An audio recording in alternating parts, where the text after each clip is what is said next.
What? Hello, and welcome to Talking Simulator. I'm Corey, and I'm by myself today. Because it snowed. And in honor of the snow, I decided to play a game set in the worst snow day possible. Being trapped on the ice in a boat with other people. So today I'm playing The Pale Beyond, which is the game I just described. It's a bit resource management, and a bit visual novelty. We're going to be talking to some people. We're going to be trying to stay alive in the freezing cold. And did I mention there was a boat? Thank you everybody for showing up. I'm going to get right into it. As long as I use the correct mouse, we can begin.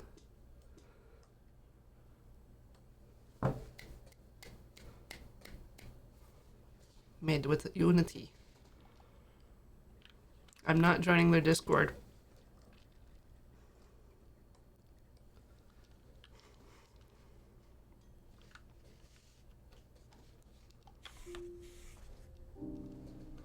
Ooh, improved save tree tutorials. There's a save tree. Let's check the settings. Exclusive full screen. Ooh, so exclusive. Sound noises. Whoosh. And then these are locked. Okay. Okay. Alright, back. I'm not clicking these dangerous buttons. New jam. There's a lot of information. What's this E button? E? Oh! No, go back. It wanted me to delete crap. Oh, the air bee's cold. I'm sorry. Oh. A flake and white, a sailor begs their pledge. Out in the ice, they'll stake a claim and carve a course ahead.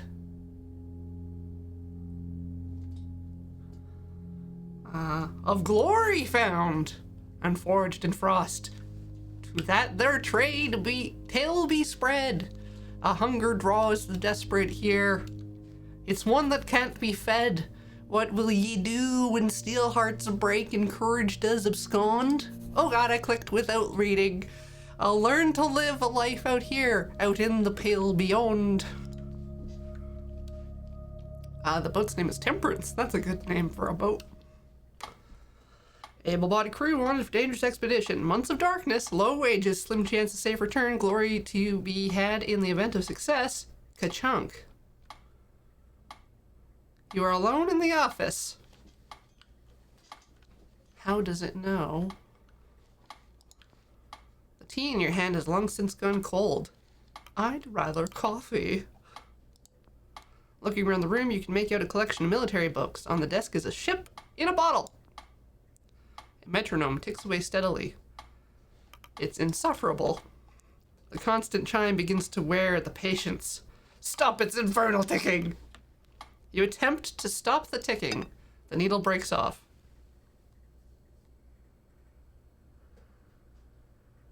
This is why I can't have nice things. Pocket. You quickly shove the needle into your pocket. I keep waiting. You hear footsteps climbing the stairs that brought you here. Remain standing. The door behind you swings open. The captain bounds past you to the other side of the desk. Do you have all of your teeth? Ah! You bare your teeth to the man. Good. Can never be too careful. The captain sits down. It's the little things you can lose people to. I've not had scurvy before. Oh, my name's Shaw. All right. There's more things to worry about than just scurvy, like dentistry. How many people have died under your supervision? Uh, none yet? Oh yeah, tooth goblins would be definitely a whole thing to worry about. Meaning you're either perfect for the job, a liar, or you've never been in command. Yep. Really? Command tests a person's mettle. Do you think you're ready? Yes, definitely. That's why I came here today, sir. Please, take a seat. Thank you. The chair is uncomfortably large. The seat feels worn. I thought it was going to say warm, and I'm like, I've been standing here alone in this room for half an hour by that metronome. I'm Captain Hunt. The pleasure is mine, Robin Shaw. On your desk, which ship is that? This detailed, isn't she? Incredibly. An old sailor superstition, is it? Hope you weren't waiting too long. I'm told it's worth the wait. Good. A lot of candidates. Some good, some bad. Interesting mix. Sure you understand the need for discretion. Keep listening. Months of darkness. Low wages. Slim chance of safe return. That didn't deter you, did it? Good work is hard to come by these days. Indeed, a venture like this, however, it's about more than just the money, isn't it? I have a few questions first. Looks down at his list of questions. Were you born a landlubber or a sea dog?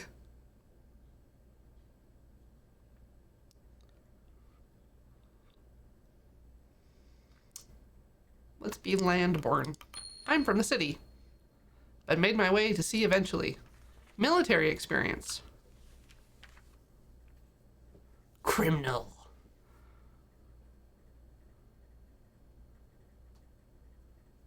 I'm a criminal. Only evading them. Ha ha ha ha. Honesty is good.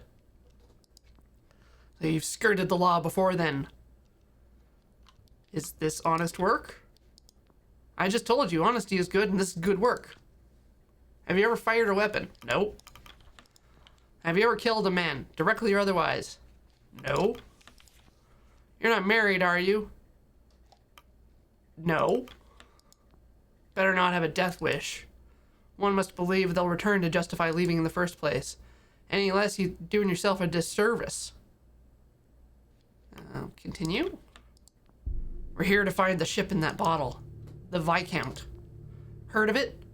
Nope. He clears his throat. 5 years ago, she set sail on a research expedition toward the Dead Peninsula. They were trying to find a study the absolute magnetic south. Did they? Did they what? Did they find it, magnetic south? I have no idea. She never came back. Her last known location was 200 miles south of land, presumed lost to the ice. And we're supposed to be chasing this ship. Exactly. 5 years is a bit late for a rescue operation. They're probably dead. Live or not, their research is supposedly of extreme importance. All right. The captain smiles. Here's what we do know. Not one person or thing has been heard from the Viscount since it left first left port. Not that port, the other left port. They're definitely all dead. Maybe so, or just after the ship itself. Those with more money than sense want the old ship. That's the job. If I don't pick the first mate, somebody else will, and, well, my judge character's gotten me this far. Who's financing? The usual. Film and lecture rights have been sold, of course. We're in the process of signing off on a final benefactor for the expedition. They've even donated a ship. We'll be traveling aboard the Temperance. She's a beauty. Greenwood. Generational. Not many like it left these days. The Viscount and the Temperance. They're sister ships. Built together. Sent out into this world to die alone.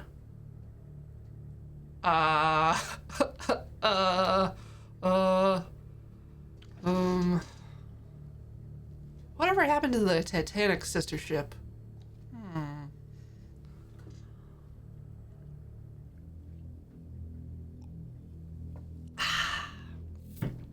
Poetic.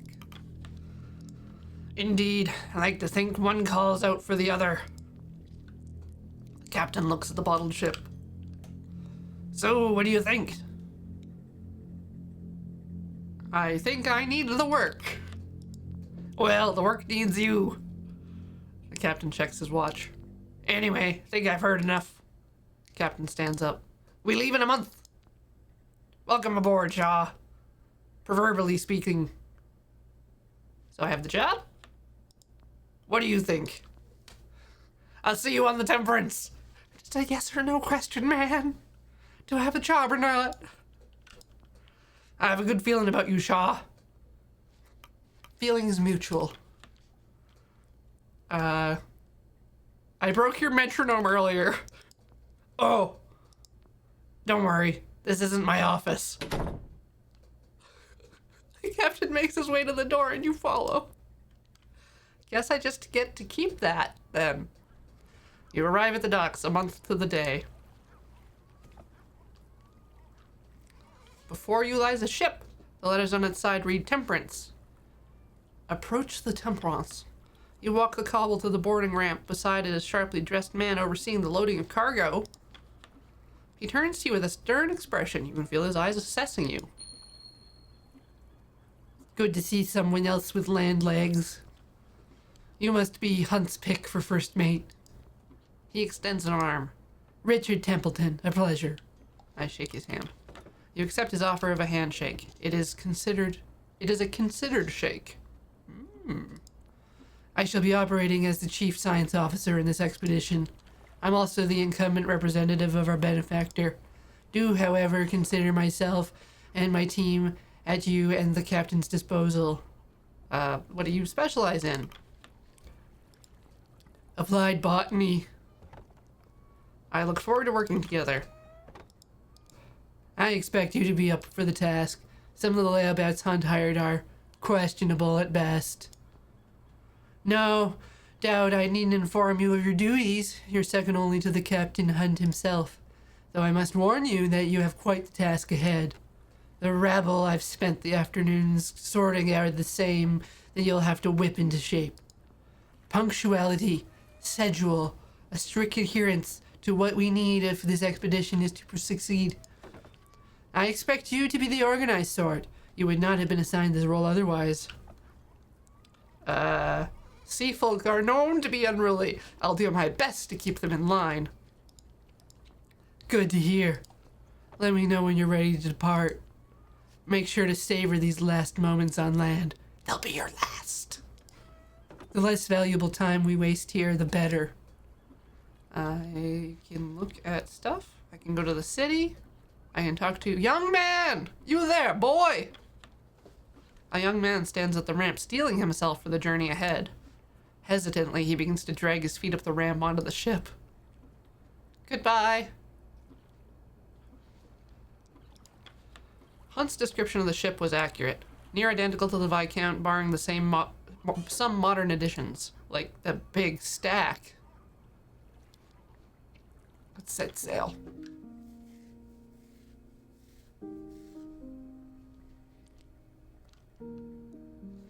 Week 1.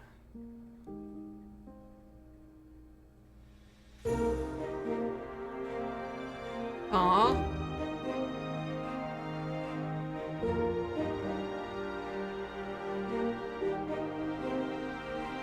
It's been a month.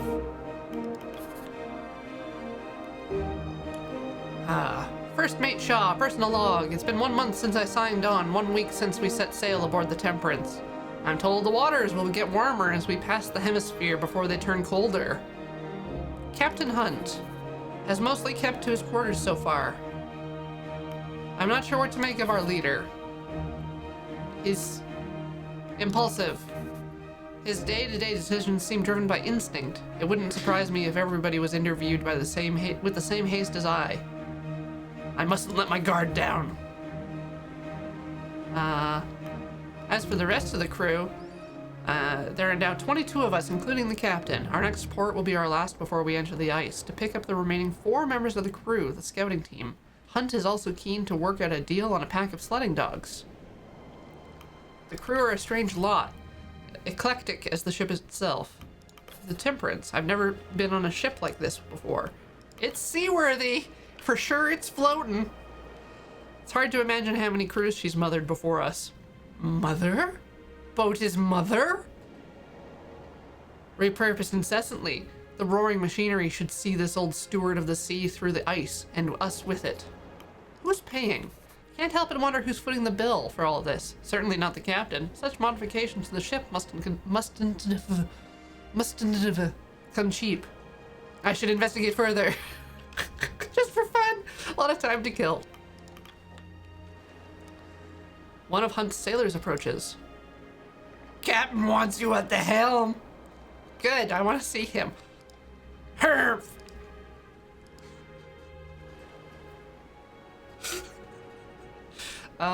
Join Hunt at the helm. You ascend the stairs to the stern and find the old captain manning the helm of the ship. Ah, Robin, lovely day for it, isn't it? It is indeed, Captain. Indeed. Days like these, make sure to do my share of the sailing. He winks. Let him continue. He thinks for a moment before stepping aside and stretching out a wrinkled hand. Here, why don't you have a try? I can drive the boat! Oh. Oh. You should take advantage of the calm waters for once. I imagine you didn't see many of this in your past line of work. I'm taking the wheel. You grip the wheel of the ship. Feel the weight of the waves in your arms. Oh. The memory in your muscles rear themselves and you begin to move in time with the ship and the wind. Ooh. Easy. Ah! There, you have it. Ah! The captain pats you on the back. Fantastic. Now try to get a sense of where we are. Get some perspective. Oh.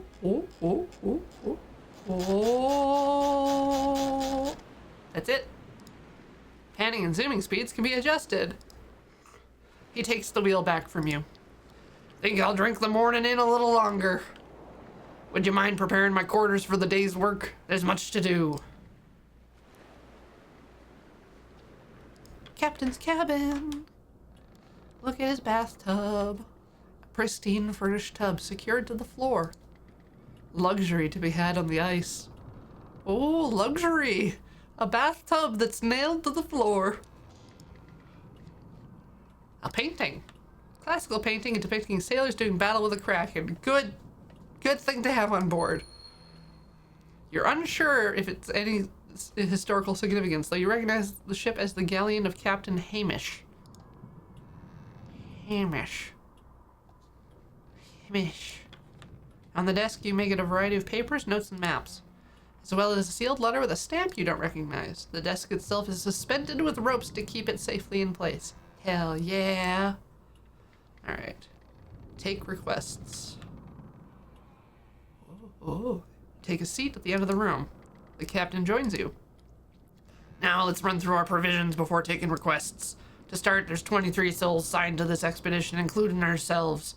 Or ourselves included. Whichever way those words are written. That's 16 free to be assigned to tasks if they aren't already busy. The rest are deployed to their permanent stations. You're only able to deploy crew who you have discovered? You have to find the crew before you can give them jobs? Otherwise they're like scurrying in the walls like rats. Like, if they can't find me, they can't make me do work. We'll be picking up the scouting crew at the next port. A lot of us seem to be in good spirits. Oh, the expedition will end tearing itself apart if you end the week with no decorum left. We've enough for at least 6 months in case of an emergency. We have enough provisions for at least 6 months in case of an emergency. Oh no, oh no. Minimum food. The crew will become malnourished.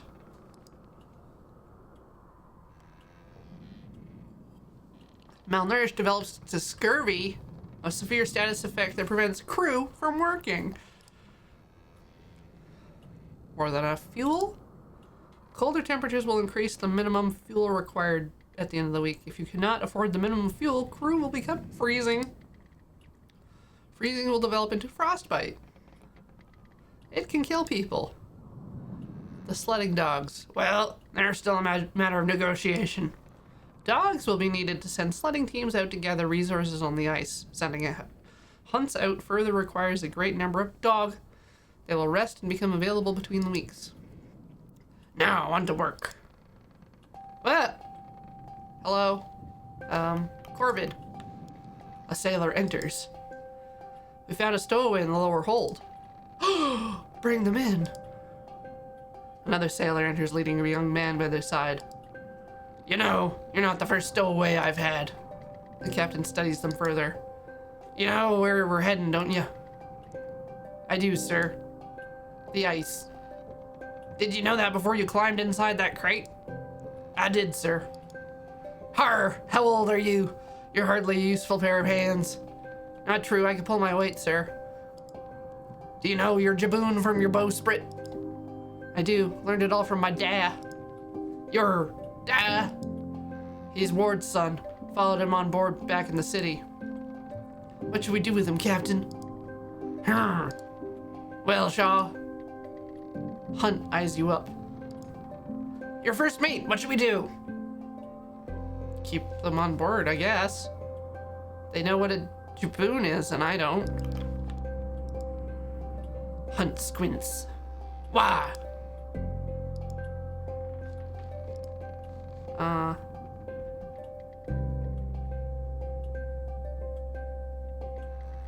Need all the help you can get. All right, boy, consider yourself part of the crew. Be sure to keep your nose clean and follow orders. I will, thank you, sir. Captain, not sir. Aye, Captain. The stowaway joins the two sailors below deck, now a member of the crew. Seems the litter has a new runt. I hope the rest won't mind sharing their rations. What of the father? I doubt he intended for this to happen. We'll keep an eye on them both.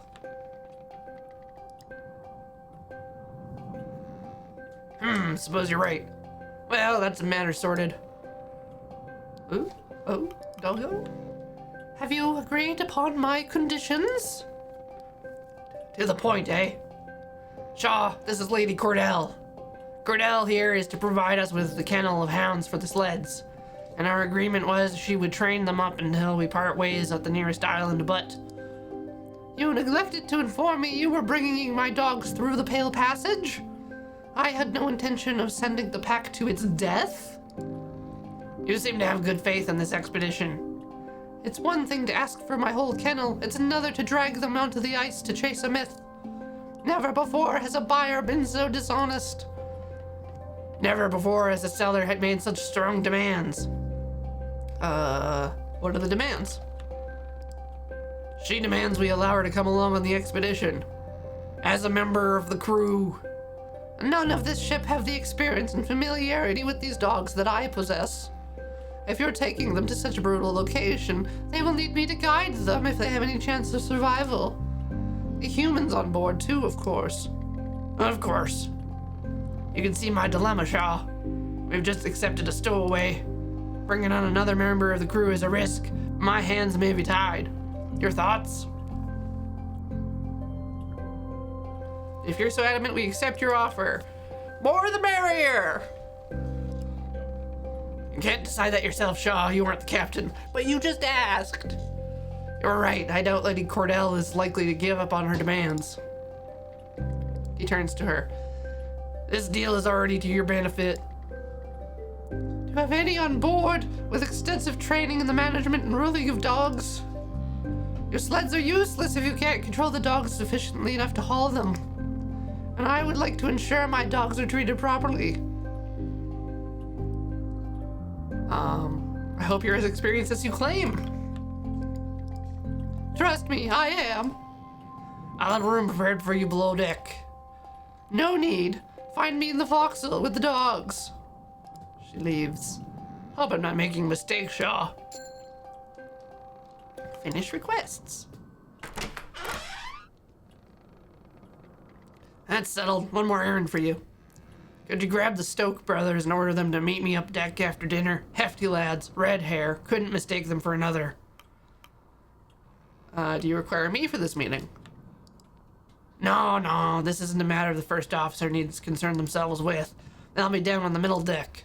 In the meantime, you should grab a copy of the crew manifest and get acquainted with more of the crew.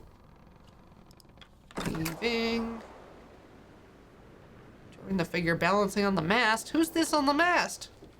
Upon closer inspection, you make out the ship's photographer, Kasha Belford, balanced on the ship's mast with her camera, lining up a photo. How's the view up there? You startle the woman, causing her to fall and nearly drop her camera. I'll help. You help her retrieve the device and untangle herself from the rigging. That was a close shave, Officer Shaw. It's about time I met the first officer of this ship. Kasha Belford. Nice to meet you, Kasha. I suppose there was some sort of rule against what I was doing up there. Deepest apologies, but sometimes in a shot you just cannot pass up. An accomplished photographer, Kasha Belford, won the Fentler Prize, the highest honor in journalism, for her work covering plague outbreaks and riots in the capital. It came as a surprise to many that such a reputable journalist would take such an interest in this expedition. There was scarcely any chance of Hunt or the benefactor turning her away. You expected someone of her accolades to be older, more experienced. This is likely her first time on the sea like this.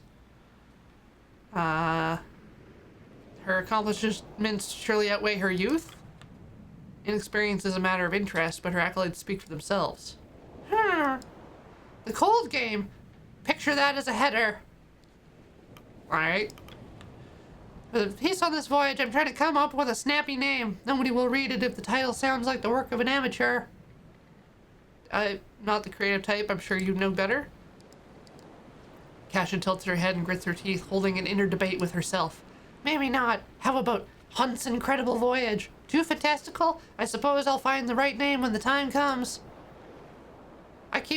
I'm getting ahead of myself, aren't I? Apologies, I'm just a little excited. I've never been on a voyage like this. I'm a criminal. Well, I suppose you've had your fill of thrills up till now. Does everybody know?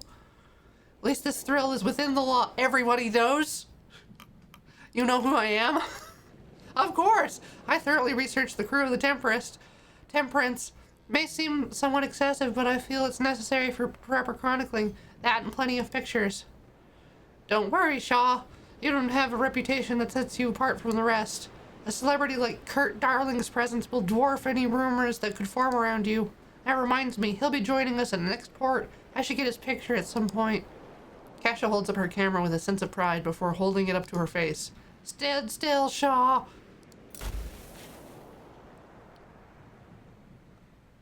The captain sent me to grab a copy of the manifest. Oh, yes! I'm putting together a manifest of the crew for you. She hands you an annotated document. Here it is, the crew manifest. Chun-chung. Ooh, ice savvy. Ooh. Everyone's ice savvy. Whee! Let them dance. They're dancing. Alright. Scouts. These are probably stokers. Or something. Yeah, specialists. Okay, alright. Cards. Alright.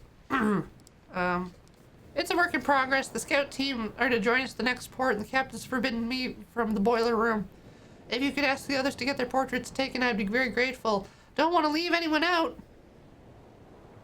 I'll see what I can do. I'll not disturb you or your work. Goodbye. I have a few more shots I want to get before the sun lowers anyhow. Safe shots, officer. Don't worry. You leave her to her work. This is John's? What's this? I guess I'll go talk to the Johns. You spot a large man with a youthful gait carrying a heavy crate over his shoulder with relative ease. Oh, you're Officer Shaw. He gives you a bright, warming smile. Two Johns. That's what they call me. I'm sure you'll get a nickname later. Two Johns attempts to offer a handshake but loses control of the crate. He struggles before firmly holding it in place with both hands. Ah, maybe later. Work awaits. Alright. Down, down, down. Redhead. Redhead. You find yourself almost knocking over a man carrying a heavy pot. Careful, careful. You almost got drenched in broth. You're the ship's cook, are you not? Indeed I am. I got a full plate in my hands, pardon the pun. You hear a roar from the other side of the door. Oi! What's holding you up? The cook shakes his head with a smile and chuckles slightly to himself. He grabs the large pot and prepares to make his way to the hungry crew before turning his head to you. If you don't mind, could you carry the tray of biscuits behind me? Sure. You grab the plate and follow the cook out the door to the table where the crew are waiting with bated breath. Upon the cook's arrival, the sailors let out a rowdy cheer, the ship's cook placing the broth upon the table. Trust me, fellas, this one's worth the wait. The cook speaks with a tone of pride as he ladles the broth into the bowls of the crew. Oi, one at a time, you animals. Ward, you're awfully handsy for only one arm. Ah, piss off, Junior. Got some bread here, too. Grab it fast before Tucker beats you to it. The crew laugh and are merry as Junior guides you back through the kitchen. You're Junior? I take that to mean Hunt told you about me. Sent you to fetch me, did he? Did he not give you a description, or were you just not paying attention? We weren't properly introduced. Robin Shaw, right? I've been keeping track of all the new crew. You're in Stokes. Nobody calls me that. You'll, hear them call me Junior. You should do the same. No idea why Hunt picked someone he's never worked as a first mate, but you seem the helpful sort. Glad to have you aboard. Hunt wishes to see you as soon as possible. Ah, yes, good old Hunt. Never a rest on his ship, let me tell you. Especially when Hunt takes a liking to you. Alright, and I guess I call the crew for dinner? The crew have their meal. Passes in relative silence. The crew return to the post. The hammocks are unfurled in preparation for the evening. Twilight. Those are interesting hammocks. They're flat. Over dinner, you overhear the newly picked up stowaway speaking with the one-armed man. But duh. You're lucky Hunt didn't throw you overboard. Half a mind to do it myself. Come on, duh. I'm here to help. Better know it involves work. Don't expect special treatment. I won't. You're an impossible child, Timmy. Timmy. Who dat? Mr. Gloss. You spot one of Templeton's science team pacing around the middeck, searching through some luggage that has been pulled from a cabin. Let me look at the light. Where was it now? He notices you. Ah, Officer Shaw, correct. Dwight Glossley. Apologies. I seem to have misplaced something while settling in the cabin. A bottle of wine, actually. You best not be drinking on the job. Oh, of course not. Have to keep the senses sharp in this work. My wife and I brought a bottle to celebrate with, to be saved for the journey back, of course. Well, if you find it, please let me know. Oh, I have my own cabin. What's in here? Stuff?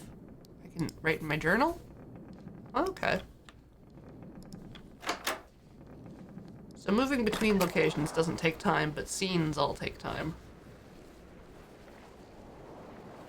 Let's talk to Templeton. He's looking at the sunset. As you approach, he turns to you and nods. Ah, Officer Shaw. It'll be some time before we see a sunset such as this again. The light distribution towards the southern pole is quite the change. I noticed you weren't at dinner with the others. I prefer to eat in solitude. I have my own cabin and I make use of it. Templeton keeps his focus on the reflection of the setting sun over the stirring waters of the ocean. There's a great expectation upon us, officer. Sensing a bestseller.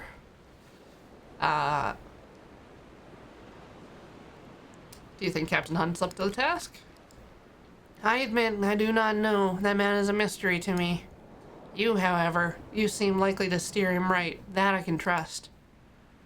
Templeton looks down, catching his reflection on the ocean surface. Looks back up at the sunset. Quite the sight. I wouldn't linger upon it too long.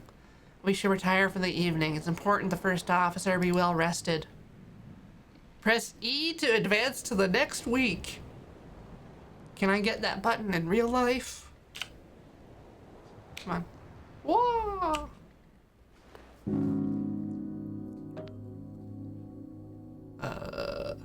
Yes? Yep. Confirm.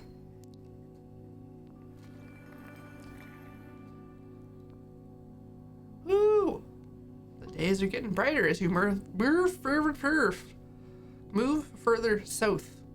So we get Orca Island, we get the sledding dogs, we get the scouting crew, and the celebrity.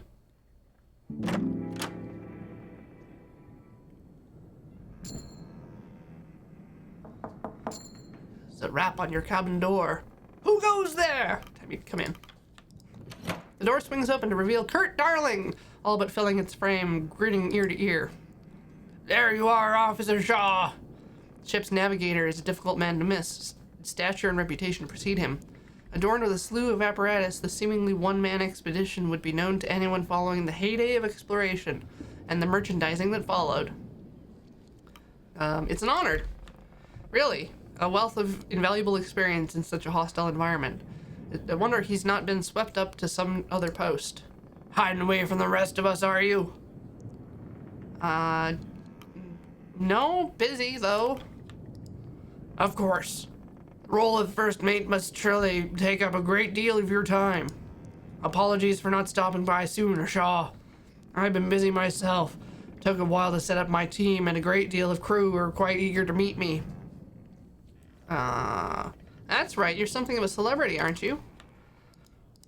I take it that to mean you haven't heard of me before. Well, that is a pleasant surprise. Aren't many who haven't seen my films, particularly in this line of work. More than one fellow on the crew said my work inspired them to explore the world. Quite the honor, is it not? The crew don't seem the film-going type. Well, yes, most were born on the sea to begin with, but it is good to know even those old films can inspire. Ahem. Suppose I did get distracted, didn't I? Anyway, I was hoping you'd join me up on the deck. Of course, but why? Where you finally entered the pack, I thought you'd want to see it for yourself. Okay. I'll be right behind you. Kurt turns to walk away before turning back. Oh, and enjoy your morning. It's a good day, Shaw. Harr! Harr.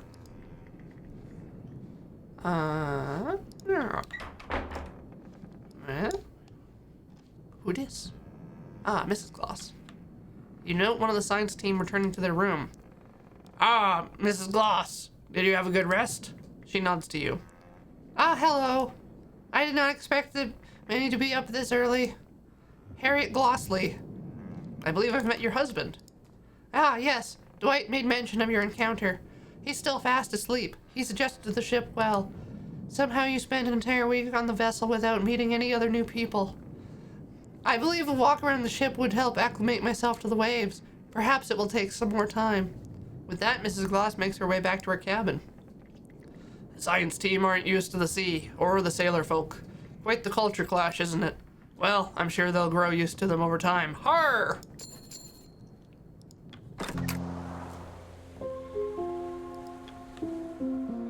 You join Kurt in the bow of the ship. You both feel the temperance break the floes below you. Gripping the railing, he draws an enormous breath. The footing beneath rises as the ship mounts an impending ice floe. There's a moment of hesitation before the profound crack relieves the ship, cascading across the ice. He exhales. See? Nothing else like it. I assumed you'd seen everything. A younger me would have agreed with you. It's an interesting mix, nostalgia and the never-ending new. Look at the ice, no two cracks are the same. All caused by us. By the laws of nature, this place wants us dead. And yet, here we are! Traversing in harmony. How fantastic is that? How far away from land are we? About a week's sail from the last known location of the old Viscount. Assuming she isn't exactly where they left her, we can't take smooth sailing for granted. Same goes for daylight. Won't remain this bright for long once winter encroaches. Beautiful as the ice is, on this course it's gonna be getting thick. It's gonna get thicker. Big thick ice. Looks out across the white. We won't be so confident when the leads dry up and we're stuck here till the next cycle.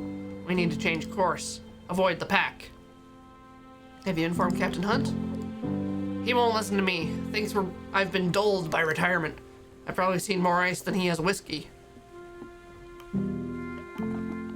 It's not my decision. Yeah, but you have the captain's ear. Have you ever experienced a long night winter? It's not pleasant to say the least. Can't say I have. We're only as good as the unhappiest man, Robin. I'll do what I can. Thanks for bringing this to my attention. Kurt nods, turn back to look across the ice. I guess I'll talk to the captain. Ah, that's not the captain! At the stern, you notice an older sailor at the helm. The old man takes in a deep breath of the cold air before letting out a satisfied exhale. Morning! He eyes you up. Officer Shaw, right? Lefty! Calling me that on account of, well, should be obvious. He chuckles. Don't worry about the bad sight. This is all feel. Just keeping her steady. He examines you. Surprised Hunt picked from the outside for his first mate. I'm surprised as well. He seems the insular type. He is. He must have something special for Hunt to look outside the ranks. Heard some rumors about what you were up to before. Honestly, that might be a boon in Hunt's eyes. Mornings like this are about the only peace I get from the younger lot. You should take the moment while you can. Lefty returns his attention to the helm. Okay. Look at all that ice.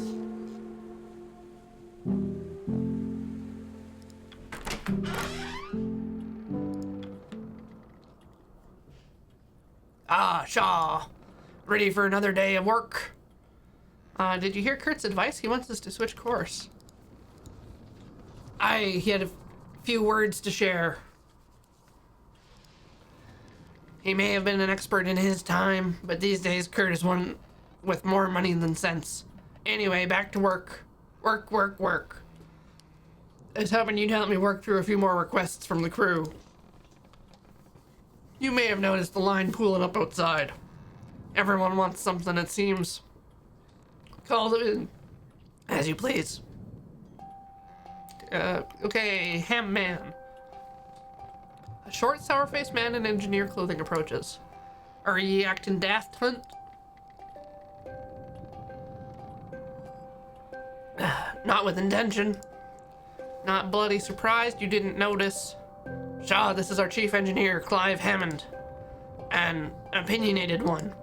What is it, Hammond? We've hit the ice. You haven't assigned any extra crew down to the boiler.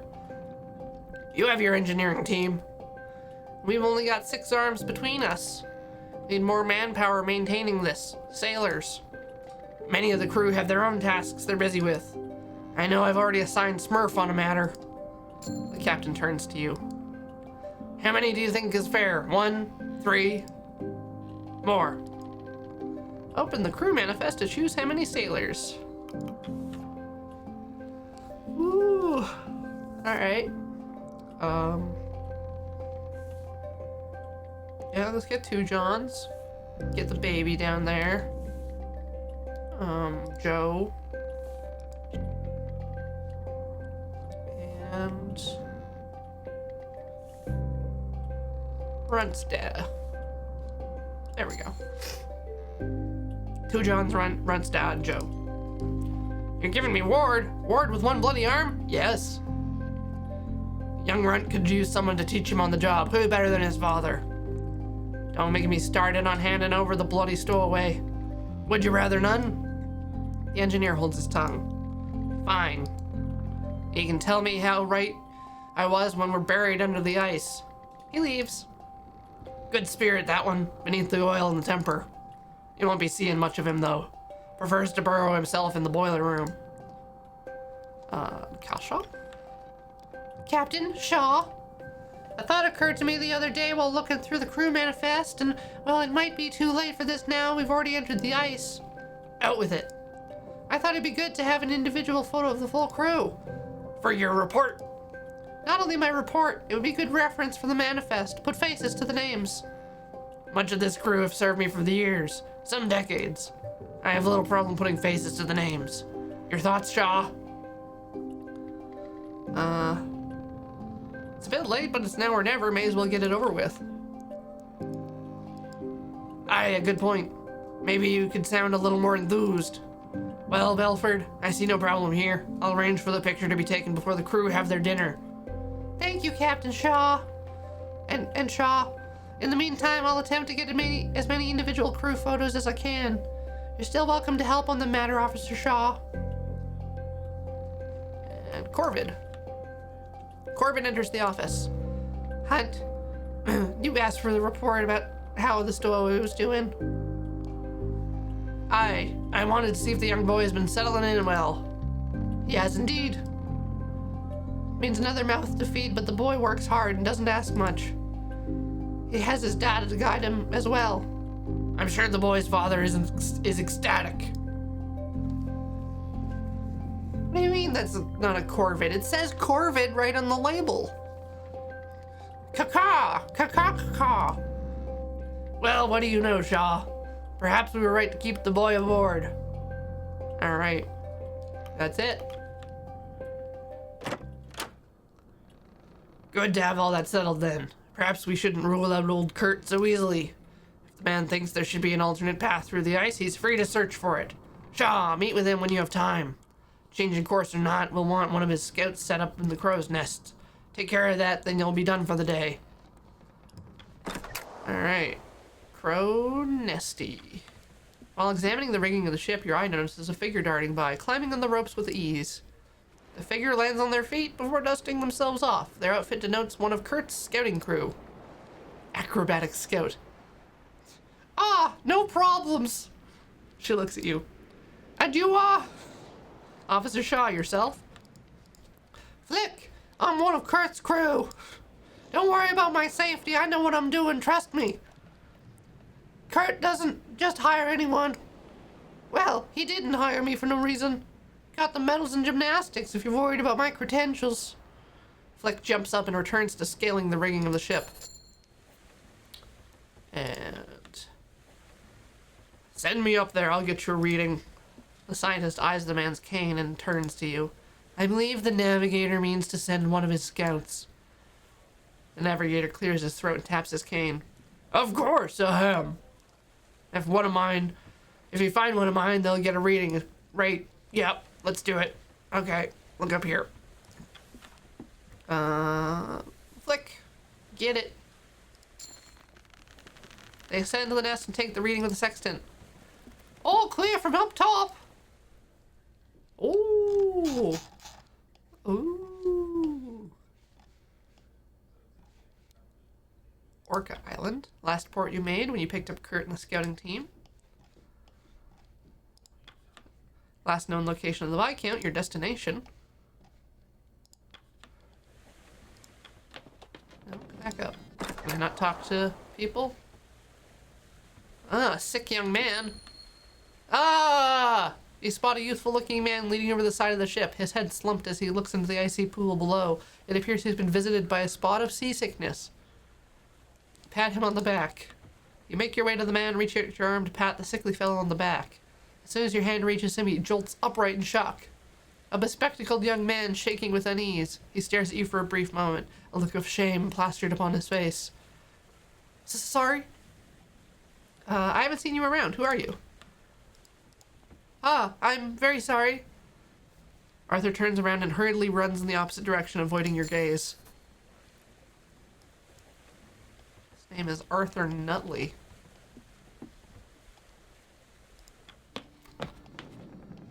I can eavesdrop. Oh, yeah. Ah, Quilsley. Have any trouble settling in? Not too bad. I can't wait for the chance to sleep, though. A proper navigator never rests until their work is done. Of course, of course. I take it you had no issue settling in. Not at all. The crew are a funny lot. Old Kurt certainly caught their attention. Har, do you think any of them would mistake Kurt and myself? I think you'd collapse from joy if they did. Har, perhaps.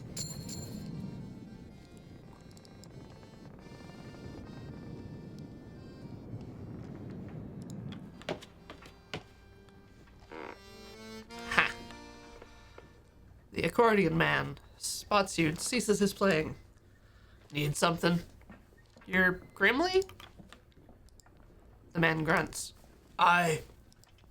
Grimley Stoke. I'm the ship's carpenter.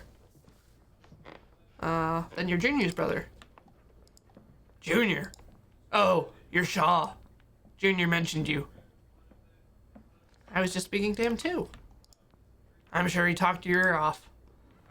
Won't keep you from your work. Don't keep me from my break. A hooded sailor. You spot a suspicious-looking sailor emerge from the pantry. Hooded sailor spots you, keeping their hands firmly in their pockets. Not what it looks like, Officer Shaw. Pleck, but call me Gnomes. I'm not thieving anything. I hadn't considered that, but now... I think I protest too much then. No worries, I was just setting up a practical joke. What is the practical joke? Not gonna spoil the surprise. It's not your expense if that's your concern. Have some enjoyment around here, don't you think? With their mysterious trap set, Gnomes scuttles off to the upper deck to return to work.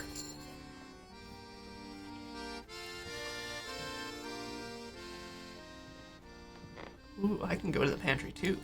The moment you enter the pantry, a bag of flour drops on your head, scattering all over your officer's uniform. The hell was that? Gnomes! You wipe the flour off you before continuing. Well, good thing I went in there.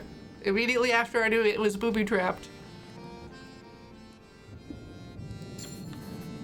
You lift a crate of tins from the shelf. But I didn't mean to steal. Oh no. Oh no.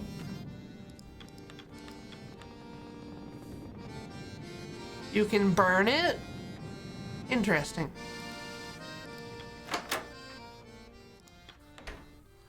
Pumps. Ah, one step ahead of me. If you run those tins to the hoosh, we should be good for dinner. Crew need fed for the week. I'll feed the hoosh.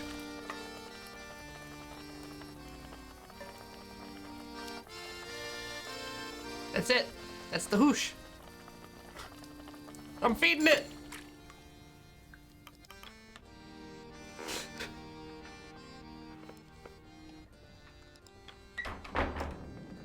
No?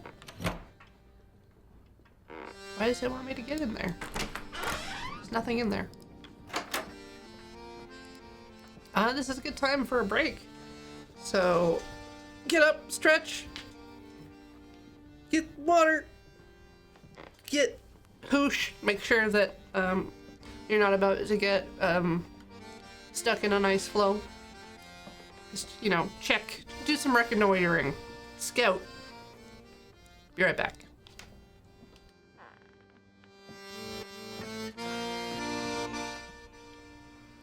I'm back. Let's see. I think it's time to call the crew for dinner. Wasn't there something I was going to do before calling the crew to dinner? Is that the only thing I have to do? Boat. Boat. Go. Oh. I can use WASD to cycle through points to look at. Huh.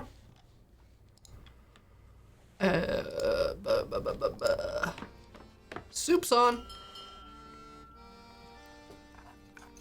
Crew have their meal. Har, shall we toast to the ice? Aye. The days get longer, but dinner is fixed. It will see us through the long days and the darkest nights.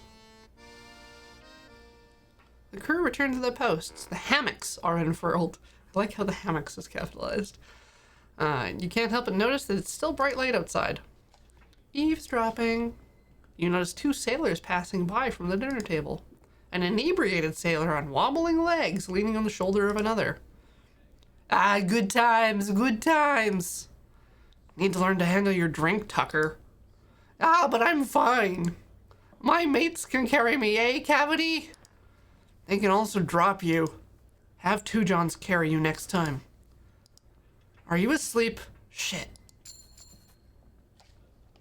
There's swears in this game. Who's this? Door? Knock on the door. No response. Aha! Eavesdropping. You overhear 2 engineers chatting above deck. Or rather, you overhear 1 engineer speaking with another. Don't know how the chief could stay down there all evening. You ever see Mr. Hammond eat? I haven't. Maybe he doesn't even eat. Man's not human if he can outwork all day and night at the boiler. Probably doesn't sleep either. He probably sleeps. Aye, Dick, it's figurative. Right. Yeah. To the forecastle. To the dog lady. The dogs regard her with rapt attention as she paces between them, bowl in hand. The largest joins her side as you approach. Try some. The soup? What's in it? Caviar and rose petals. Oh, I'm gonna try that. You nearly burn your mouth in the hot broth. I don't know. It's hot broth. It's surprisingly palatable. You feel yourself warming up. You seem to enjoy it. I'm afraid there's only so much. If you want more, it will be among the dog's leftovers. Penguin, some blubber, fats and proteins. Fastest way to hydrate them. Was there something you needed? Where did they come from? It's hard to tell the exact breeds at this point. They belong here more than we do. Unlike us, they need the ice. It cools them through their paws as they run. They'd overheat otherwise. Strong creatures. Very. They handle stress differently, adapt quickly. There's plenty to be learned from them. Who's that beside you? This is Stanbury. Bah! You love these animals. They need me. And you'll need them. Pet Stanbury. You ruffle its head. It tries to lick both the broth from your fingers. Urgh. Such a good dog. Alright, I think I'm out of stuff to poke at. So let's go. Next week. But what if I slow down? That seems like a good idea. It lowers morale, but not that badly. I probably don't need all that morale. What? It won't.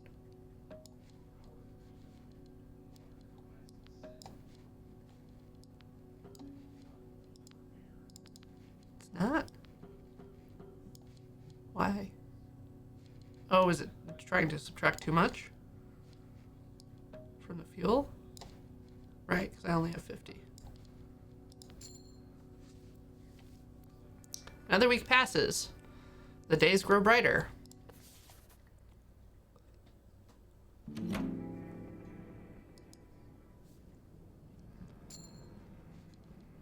Anything for my journal? Nope. Anybody, anywhere. Oh, snore time.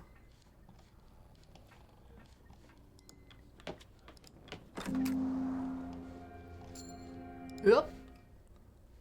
Yeah, we really did just try to go right through that big sheet of ice, eh?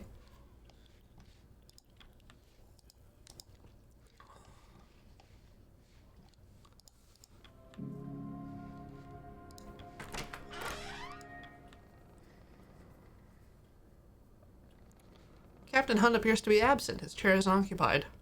Alright. I'll wait. The whole room shudders.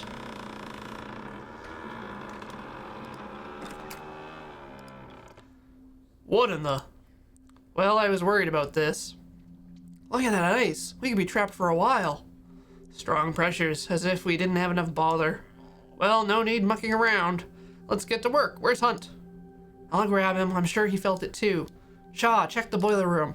I'm sure the mole man has problems of his own. Not to worry, everyone. We'll be free and moving again before you know it. Back to work.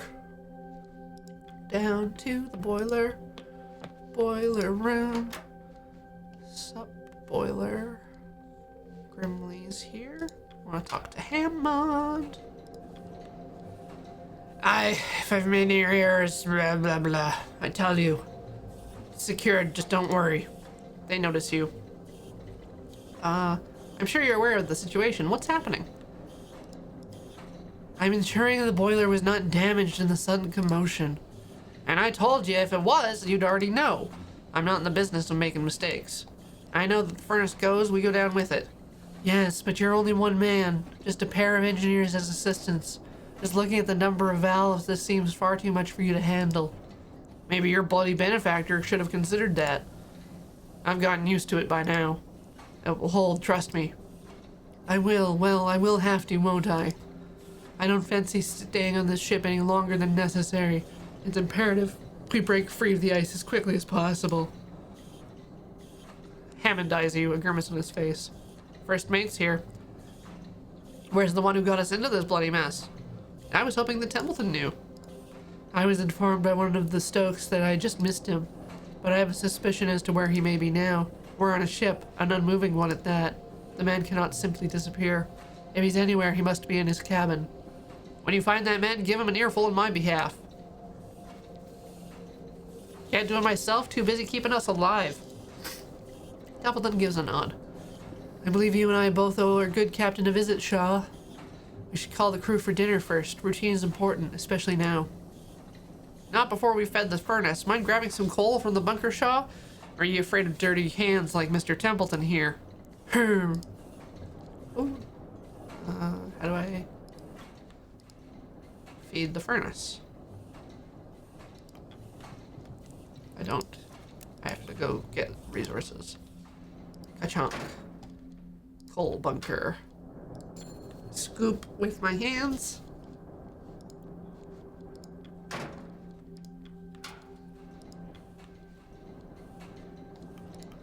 Shove in the furnace. Can I do more? I cannot do ye more. And dude's gone. You emerge mid-deck to find the crew readying themselves for dinner despite the ice. Some seem nervous, others as if nothing has changed at all.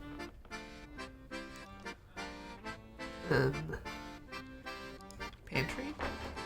Can. Soup. Feed the hoosh pot. There we go. Now Din Din. Crew have their meal. Dinner is shared. It's evening time. Ooh. You didn't see him either? He didn't pass by, but his cabin door was locked when I checked. Slippery bastard. What are you thinking, Hunt? And Kasha? No sign of Hunt, I take it. Mr. Templeton passed by, but he wasn't exactly willing to take questions.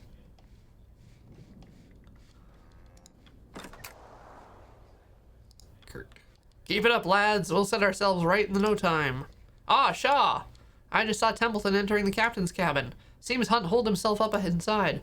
Maybe if you had word with our good captain, he'd be willing to lend a hand. Oh. Oh no. Oh no. He's probably just sleeping in his luxurious bath.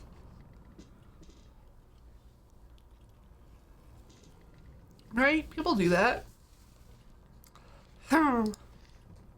I I was informed he was here. Where could he have hidden himself? Check under his desk. I highly doubt he's cowering beneath the table, Shaw. Her! The captain's laugh rings out from behind the door. The captain watches you both, his head swaying as he chuckles to himself. You're a surprisingly difficult man to get a hold of, Hunt. Seeing that this is your ship. Ha, I know it well. Hunt's eyes turn to you.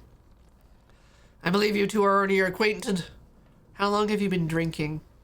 I don't suppose you care to join. Hunt shakes his hip flask as he holds it out, whiskey sloshing and spilling from the top. And what of you, Shaw? Can't tempt you with some sweet nectar?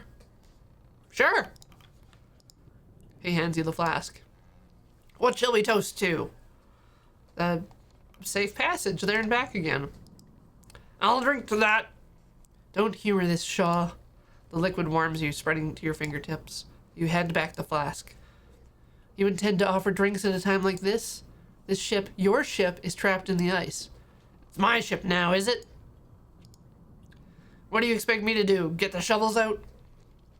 Do your work?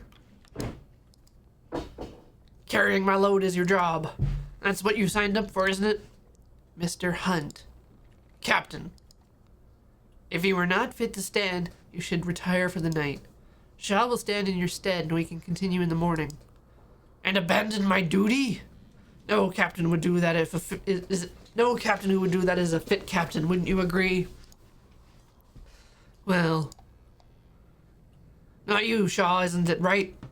What do you think makes for a good leader?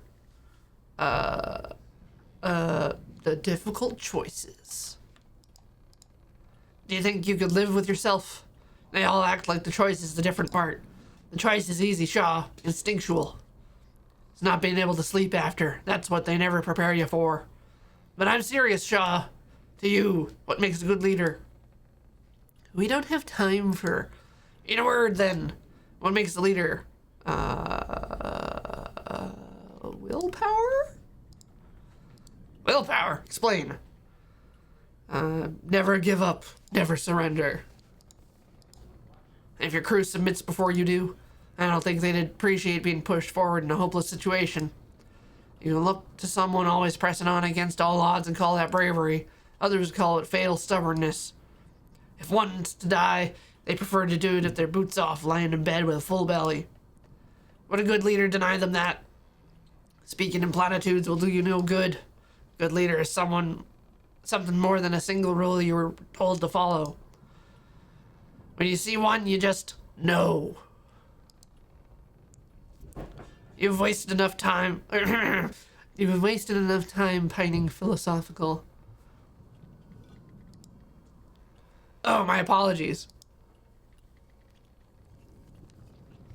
I'll ask the real question. Shaw, look at where we are. Do you honestly think we're gonna survive this? Yes. I suppose someone has to carry the faith with them. The captain laughs. Shaw. Nobody knows we're out here. That doesn't leave this room. No. Wouldn't want to upset your employer. Our benefactor. We all want to be paid after this, don't we? Enough. If you weren't fit to lead this expedition, you should not have agreed to it. You shouldn't be. None of us should be here. Old Kurt paid handsomely to join. You're just a botanist sent to keep an eye on me, our doctor. Har! And then there's me. What of you? Hunt laughs to himself, his head dropping low. Templeton opens the door. The captain needs his rest. We'll discuss this once he's of sound mind. All right, let him speak, Templeton. I wish to know more. All right, Robin. I guess I can talk to him? Go on now, Shaw. I'll be all right here. Okay, yeah, I'll just leave you alone. That sounds fine. That seems perfectly okay. We're just in the middle of an ice pack. Oop. Return. Visit the dog lady. Pet the dog. Pat that dog. I pet 3 dogs. One would think Cordell would be taking action at a time like this. Indeed, the man has squirreled himself within his office. An odd one. Templeton. Captain Hunt needs his sleep. It would appear the pressure of command have greatly affected him. You should find some rest yourself. The crew have their commands. Clear your head and we will continue on the morn. Can I add more fuel so that I don't freeze in the night? That's not going to happen for me. Next week.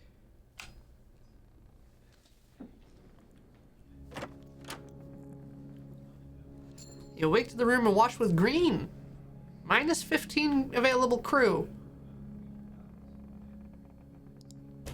There's a loud banging on the door and a familiar voice speaks behind the wood. Shaw, are you in here? Shaw! Are we sinking? Not if I can help it, we're not.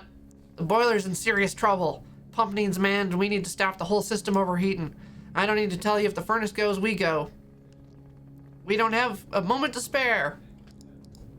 All right, let's move. I need to find the captain now. Wah. Upstairs. Captain? Captain? The lights of the Aurora flicker over the pale ice. Captain? Captain! Nothing. Visibly perturbed, he takes a moment to compose himself. Even the tub is empty. Why would you expect him to be in the tub? Not important. This doesn't make sense. The man seemed barely fit to crawl himself in bed earlier. What? Hammond turns to you. All right, Shaw. Captain's missing. You're in charge. I'll try my best. Ye best. Yes, indeed. The crew are no doubt waking at this moment. No doubt scared, confused. It's your duty to keep them calm, to maintain order. Hammond glares at Templeton. Shaw's job to get down to the boiler room, now. Before you waste enough time looking for that bastard Hunt. If you storm down to that room, all you'll be doing is inciting a panic. We need to calm the fears of the crew, maintain an air of focus. Lie to them as the ship goes down? Not at all. Instead, to assure them we all know how to remedy this matter. You do know how to remedy this matter, Mr. Hammond. Aye. We need done quick. I don't have time to worry about some stupid sailor's feelings. Got a bloody ship to save. Well, it's as you said. Officer Shaw is in charge. The decision is yours. Boiler! Fine. I'll keep the crew at bay then. Come on, don't worry about him, let's go. Chup. Whoop. Hop. Oh, as more of the crew notice you and Hammond descending below, the whispers begin. Soon the crew pick up the pace, walking directionless with hurried footsteps. Kurt approaches. Boiler trouble, I take it.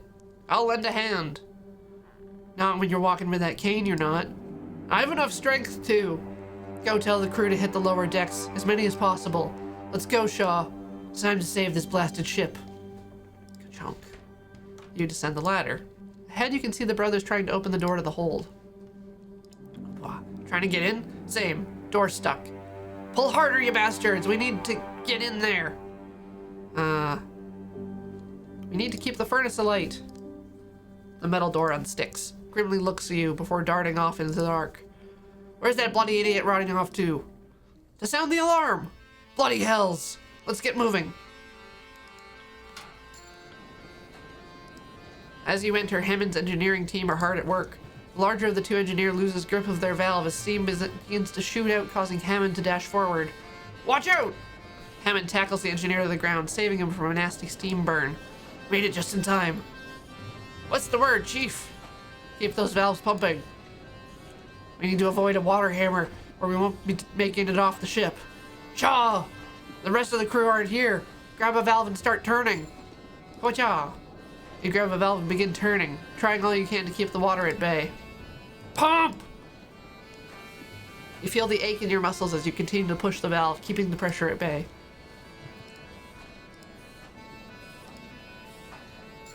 Woo! Ah! The furnace rumbles and sputters, hemorrhaging fuel. Ah! You keep churning, doing your best to keep the pressure at bay. We could be at this for hours. Shit, where's the rest of the crew? Brought help. And an accordion. The furnace rumbles and sputters. Get me coal and turn those valves. Get coal. Coal. Oh, wait, I can get more. Gathering supplies, you can assign an amount of thing to instantly that many items. Let's get 2 Johns and Timmy the Runt. Get stuff in 1, 2, 3, go.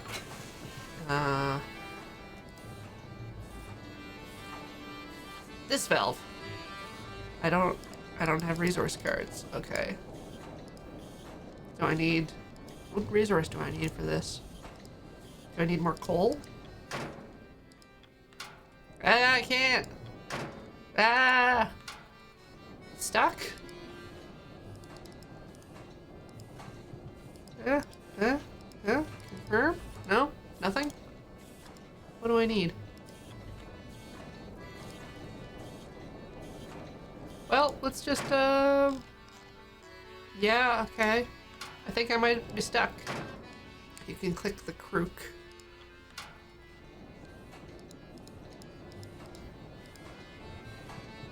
The resource cards are an option on the same track as the crew. So I can assign... Ah! Got it.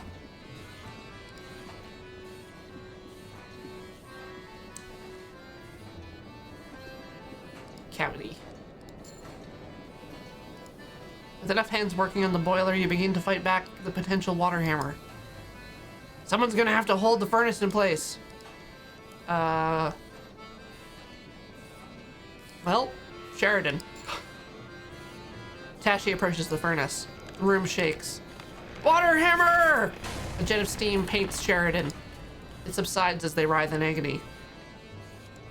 You keep up the work, shifting the valves until the boiler has finally calmed. The ship is saved. You won't be sinking today. As the crew give assistance to the wounded Sheridan, you feel your muscles tense. You fall back, collapsing from exhaustion. As you lay back, all you hear are a pair of panicked voices. Where the hell is Captain Hunt? He's gone.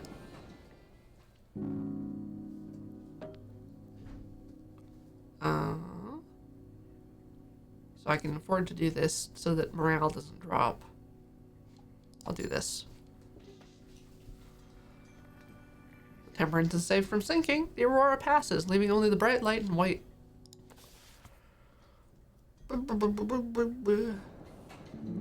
Week 4. You are alone in the captain's cabin. Out across the desk can be heard the commotion of the crew. Word is spread quickly that Captain Hunt is missing. Templeton slips in through the door. Shaw. Don't let the cold in. A difficult request, Shaw. Hunt is still missing. Missing? And he isn't alone in that regard. Sanders, Sparrow, and Gran are also unaccounted for.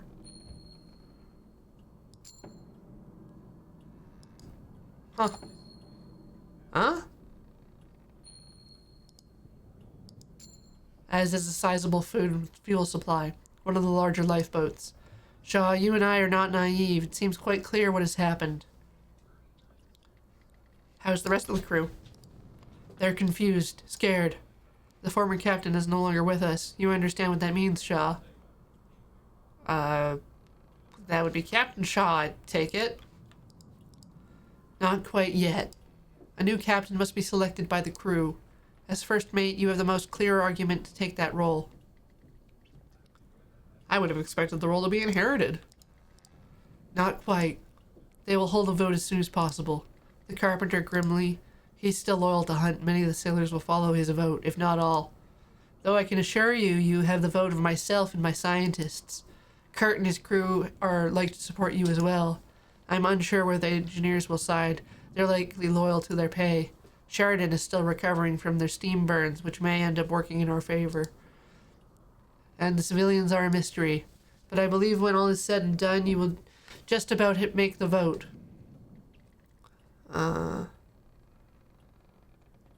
Just about. My only competition could be dead for all we know. Loyalty runs deep among this lot. They're waiting outside, Shaw. They're scared. They don't know where to turn. You and I both understand the importance of maintaining decorum.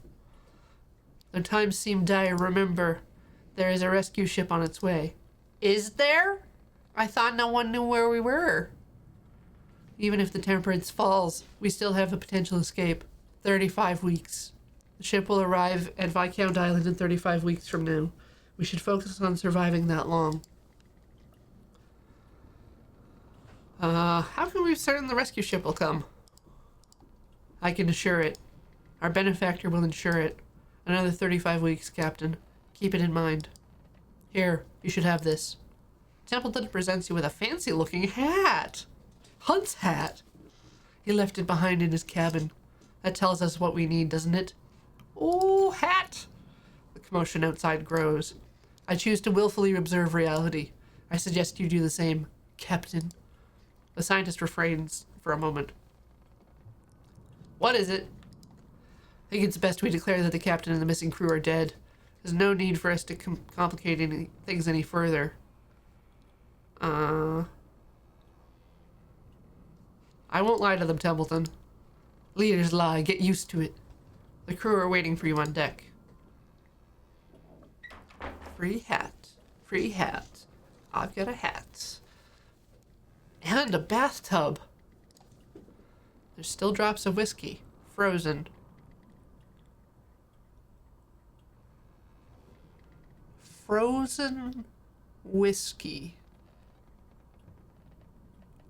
That's cold. That's very cold. Why am I not dead? Hunt's ledger is gone. Great, great, good.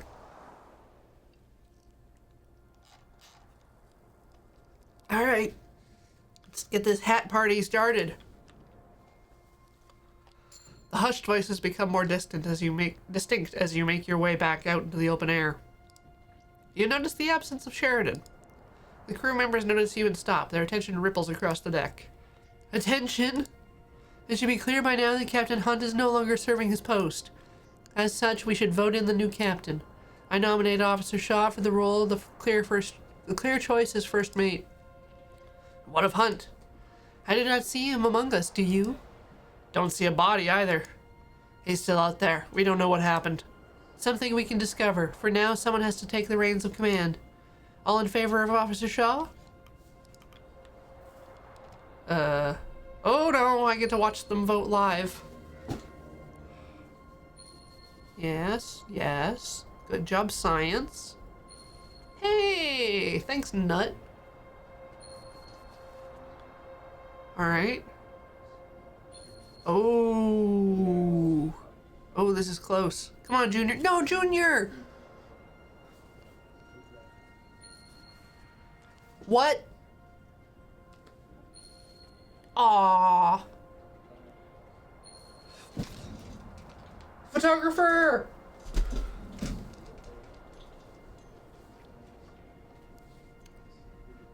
Nothing like winning by one. You've been confirmed as captain of the expedition. Well, the ayes have it. Shaw shall be acting captain from this point forward. Acting in Captain Hunt's stead. The crowd looks at you expectantly as Templeton gives you a knowing nod. The moment passes in the cold as they await your next words. Curious murmuring scattering between the crew. To those who don't know me, I'm Robin Shaw. As I look at you, it's not long before the obvious question spills from the crew member's mouth. Where's Captain Hunt? It is unclear at the moment. Captain Hunt is dead. Well, Captain Hunt is dead. The crew immediately cuts to silence. They look at Templeton, some back to you. He and the missing crew were lost. last night, along with one of the ship's lifeboats. We have no bodies. Oh. Silence hangs in the air.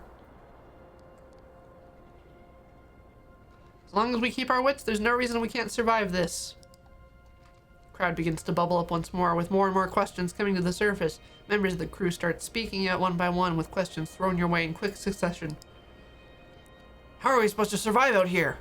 Is help coming? What about our pay? Will we still get paid? Our immediate priority...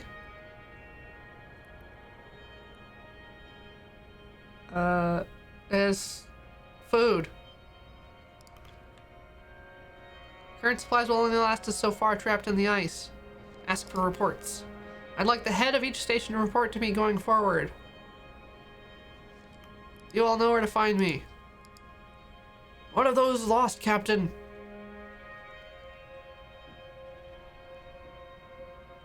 Those lost are no longer here. For now, we must worry about ourselves. Understood. Well, you heard the captain. Go! The crowd dissipates, returning to their roles aboard the ship. You pass Templeton. He nods. Don't ever undermine me like that again. Of course, Captain. He departs. Time to crack down on some sloppy behavior. Kurt. Shaw! Or should I say Captain Shaw? That hunt. I hope he and the others are holding safe. Still, no good dwelling. I have confidence he'll take up the mantle well. Do you have experience leading expeditions? I've never captained a vessel, if that's what you mean. Navigation has just as much responsibility to lead. In that sense, I have plenty.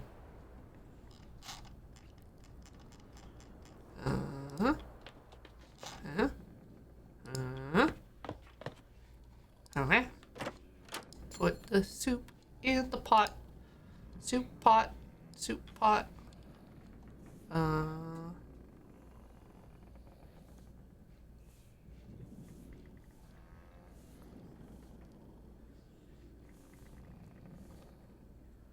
guess get Da and Cavity to get tinned food. I put the whoosh pot stuff in. Feed in the whoosh. Now I'm gonna go downstairs and red room. Oh my god, what's this red room all about? We'll never know. Alright. Coal bunker. Who do I want? I want 2 Johns and the child.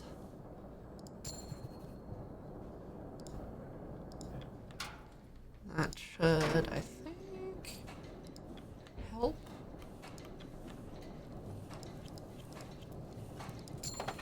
Yeah, that gets us over like the 50. Alright. Let's talk to Hammond. Captain now, are ya? As long as he ain't in my way any more than Hunt was, I'm happy. Why did you abstain from the vote? Job needs doing. Whether it's you or Hunt doing it, I don't care. As long as we aren't freezing to death, that's all that matters to me. Boop, boop, boop, boop, boop, boop, boop, boop, boop. Pump flood water. Cures crew. I gotta pump this. Yeah, there we go.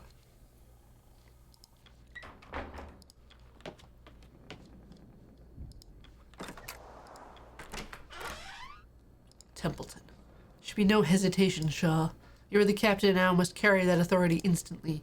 It's best that we carry out the daily routine as well. Show that you're capable in the role. Take the day's requests immediately before seeing to our resources. But I did it the opposite way. You saw the duties of the captain firsthand while serving Hunt. You're acting captain now. It's time you take up that mantle.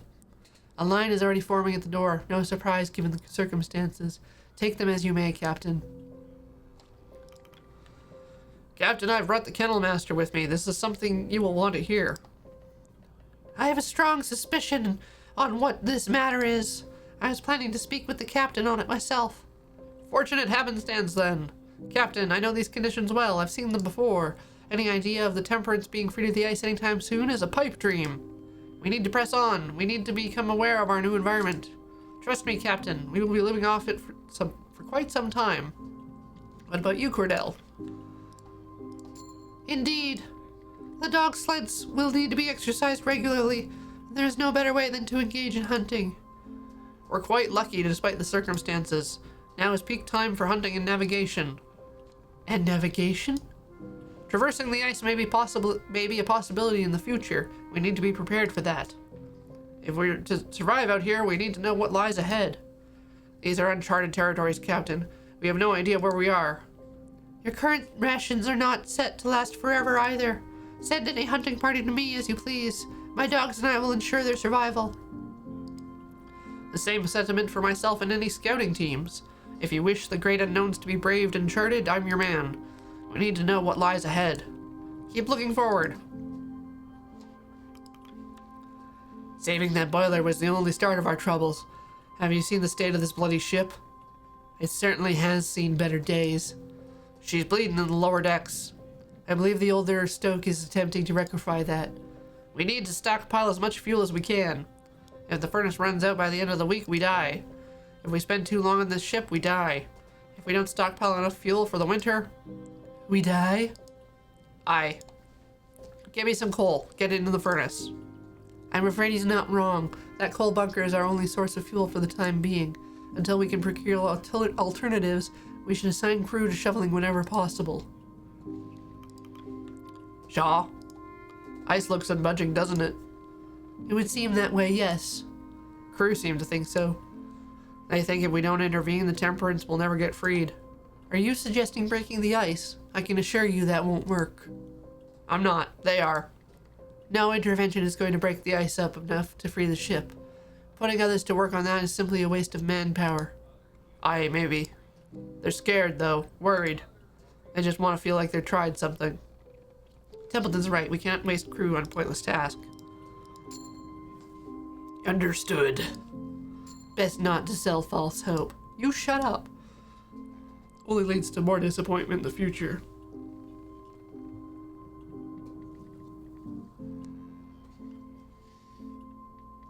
Oh! The red room is really a red room. Okay. Yeah, that makes sense. If you're developing film on board.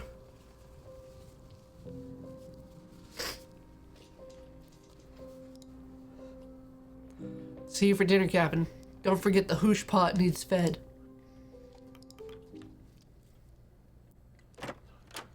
Before dinner, you should see to sending out our first sledding team. Also believe it's time you gave our good doctor a visit. We'll still have wounded from the night of the Aurora. Their wounds need to be attended before they're fit to work. And I doubt I need to remind you of this, but we need every hand available. Don't be afraid of assigning my team for some manual labor. They'll complain, but they'll work. Alright. Eavesdropping. Your names seem familiar. I finally placed you. You have you? Oh wait, Flick is the gymnast. Yes, I remember seeing you compete. Soren Killypepper, you were quite the gymnast. I'm surprised to see you in this line of work. Not too many gymnasts carry long careers. You did quite well when I saw at the Summer Games. I recall you placed. I don't recall winning. I can't believe Hunt is gone. What happened? Who knows? He was drunk. Whatever he was thinking, he definitely wasn't in the right mind. And what about Smurf and Corvid and Joe? Who knows? Corvid owes me 5 gilst. I don't think he'll be seeing it soon. Doctor? Oh! Mr. Vomit is the doctor. You enter the ship's infirmary. Your presence seems to startle the young man inside. The rattle of dropped forceps ringing. What were you doing with those forceps? Oh, goodness, it's you. Captain now, isn't it? Captain Robin Shaw, it's good to meet you. Ahem. Dr. Arthur, Nutley. Dr. Nutley. Dr. Arthur Nutley. That's it. Are you having a spot of bother, Nutley? Bother? No. Okay, don't ask him about his feelings. Suppose I seem a little scatterbrained at the moment. It isn't the room. Recent circumstances have been trying. And the inclination towards seasickness is no help. Sheridan, the steam burns they suffered from the furnace are severe. If you let me take a look, I can do my best to alleviate their pain. Is there nothing more you can do? I'm trying. I wish there was, but there's no cure for these kinds of injuries. Jesus Christ, don't ask him questions. Oh my god. At this point, all we can do is wait. Nutley lets out a nervous cough. Captain Hunt, do you think he may still be out there? Did you know Hunt well? Not at all. Rather, he knew my... That's not important. Apologies, I'm rambling. I suppose you wanted an update on the crew. A report would be nice. Mostly scrapes and scuffs. As for the dogs, you're better asking, well, the kennel master. That's fine. I wouldn't expect you to be a vet. Oh, thank God. Good. Please don't. I haven't taken well to the dogs. I'm unsure how to carry myself amidst most people, and animals are more quick to judge. And Cordell herself is harsher still. You can rely on me for any human medical issues. Nutley pauses for a moment. Is everything, good? I mean, is someone coming to rescue us? Everything's under control. He nods expectantly. Nutley keeps his head low. Is there anything I can do for the crew? What's medical comforts? What's the med bay? Oh, I can send crew to the med bay. So, wounded? Yes? Alright. Bye!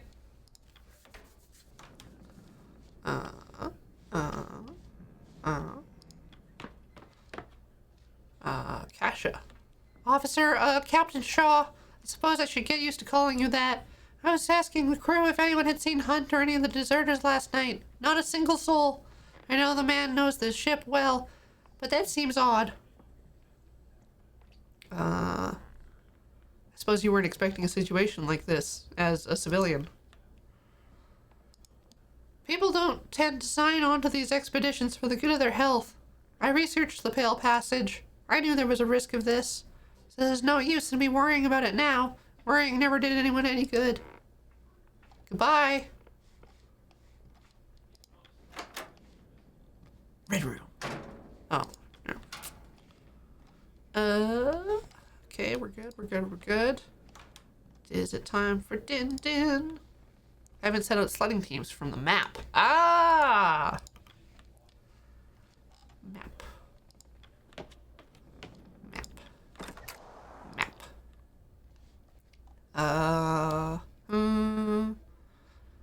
Scout. York. And then Scout. Let's get Flick out there. Penguin! Hunt.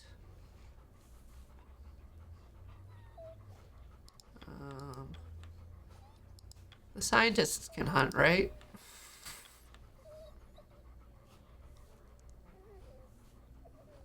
Let's get Mr. Zach out there.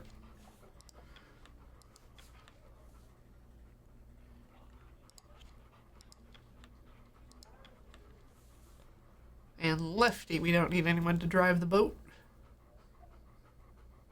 So I think that's it. Okay. Research on ice crevice. Okay. Now it's good. Now it's time for Din Din. Din Din!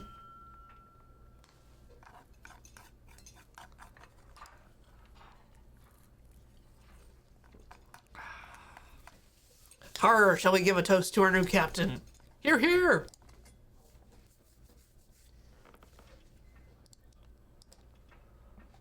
Eavesdropping. So tired. You'll get used to it, lad. Nah, it's too far. It's far too much work. Thought you wanted the work.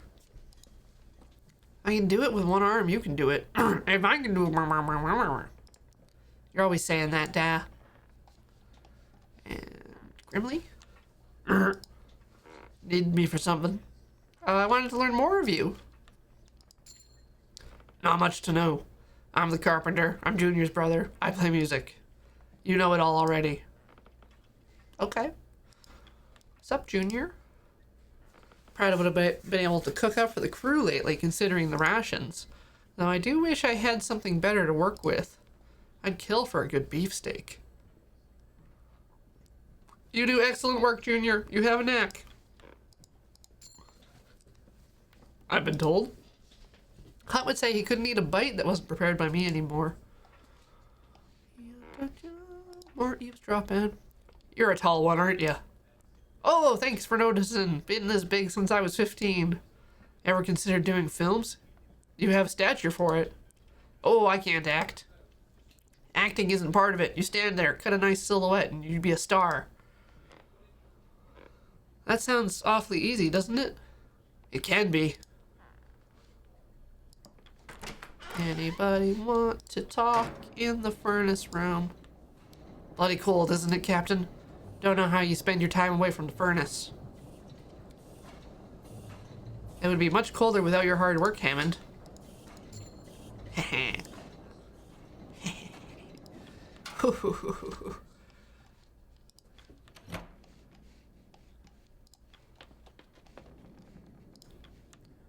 Awfully loud, aren't they?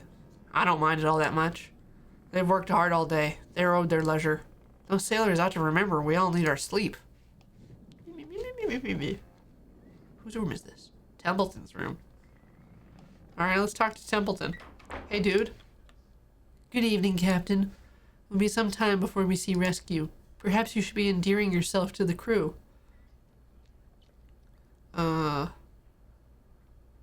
Yes. Alright. I'll do that. That would be a good idea, Captain.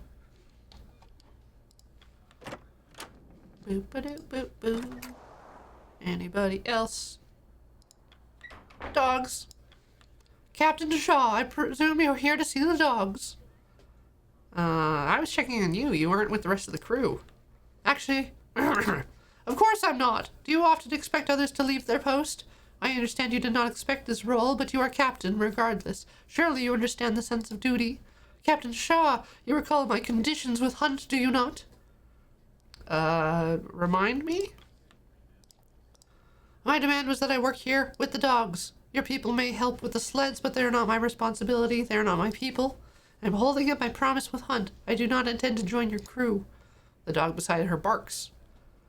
How long have you been, raising dogs?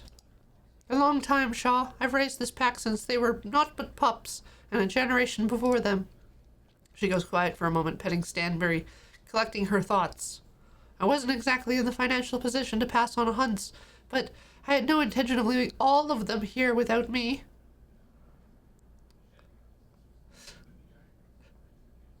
If I get lost in the ice, you're the next captain, Stanbury. Woof! Cordell smiles, confused. Oh, what's this? Stanbury. I can give Stanbury the captain's hat. I'm just gonna pet them right now, but I could. I could give Stanbury the hat. Alright, I think that's everything. Me and the crew, we're best buds.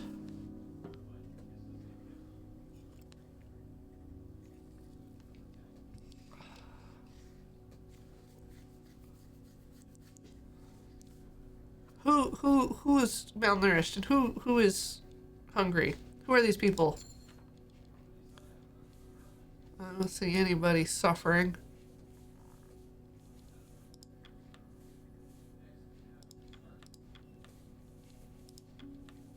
Oh. Ah. What's this? Loyalty? Ah, you dink. Cordell? Loyal to Cordell. Alright.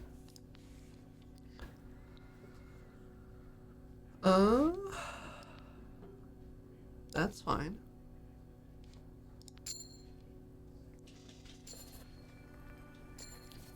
Three Adelie penguins! Yay, we're eating penguins! Tashi was cured of their wounds. The, being exploded in a boiler disaster is fine. You can just get better. You have to lay down for a week, but you get better.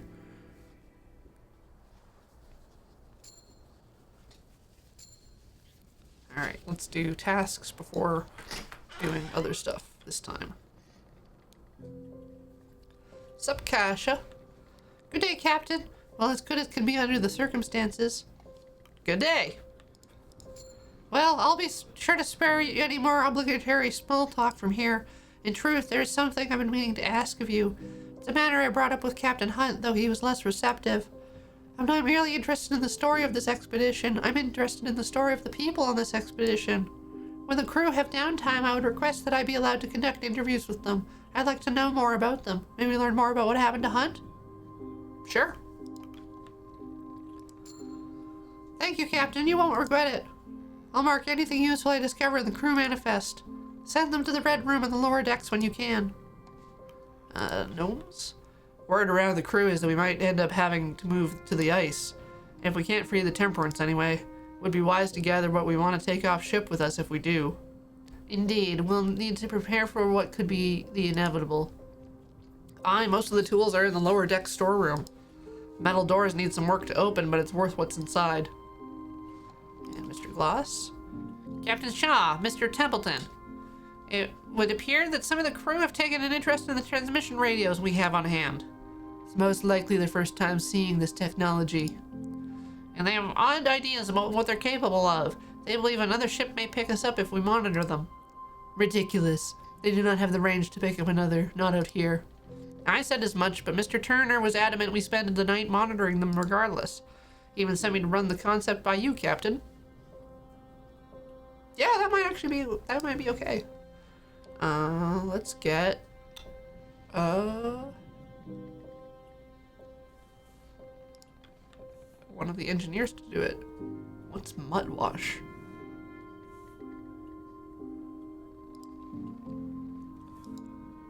Oh, has to be scientists, okay. Let's do it.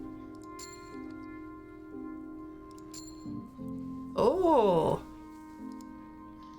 It won't work, but at least this way the crew will be certain. Yes, otherwise they will ponder the alternative until we've all frozen. Oof, that sucked. Sup, dude? The question persists as to how long the Temperance can hold. Will we be able to wait out the ice? If there's no change by next week, abandoning the ship may be considered. Okay. Listen. Ah, feel that air. Nothing better than a cold wind to keep you awake. You're an odd duck, York the Third. How many hours of sleep did you get at night? Well, on second thought, better not hearing it. I already know it isn't enough.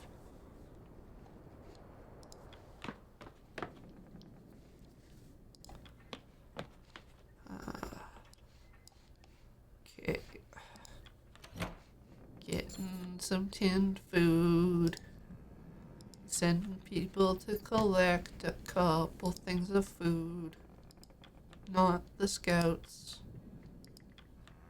Hey, penguin resources. Wait, can I assign? I can't assign penguins to get food for me. That would be silly, Corey. Why would you do that?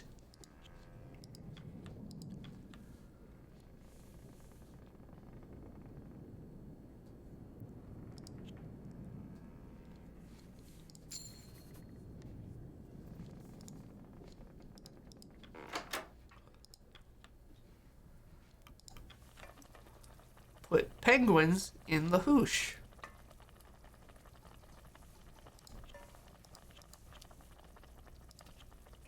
They're doing it. They're penguins.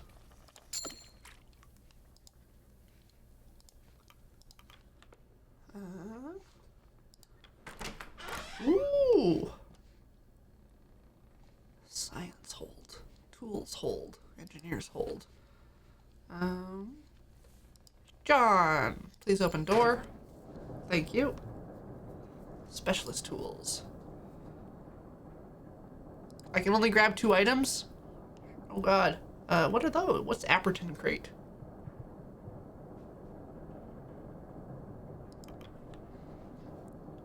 Peaches. Furnace maintained. Yes. Rescue the engineering tools. Dig.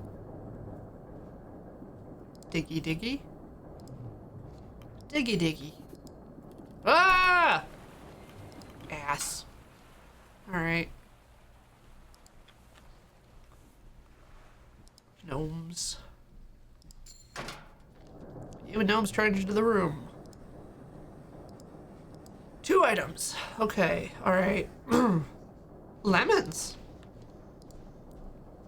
Yes. Give me lemons. And give me medical tools.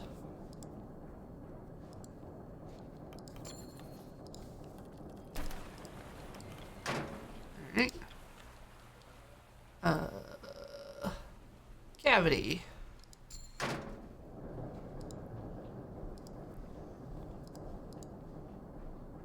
Ooh. Timber. Much of this room has become buckled by the ice, allowing it to be easily stripped for timber. I got 102 timber. 6 timber.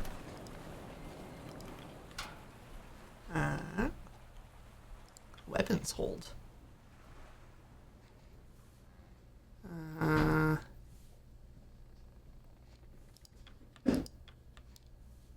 Yeah, let's get the other engineer in here. You and Grips charge into the room. Inside you see supplies of tinned lemons, a hunting shotgun, a bolt-action rifle, and some flares. Hunting shotgun.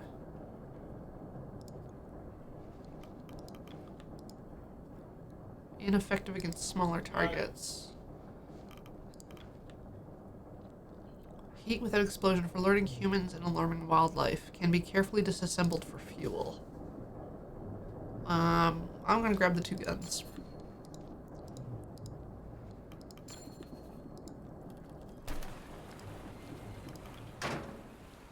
Alright, last room.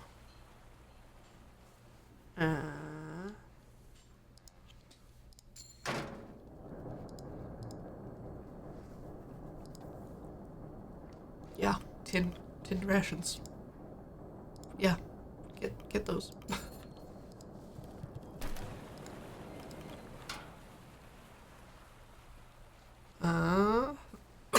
Sorry.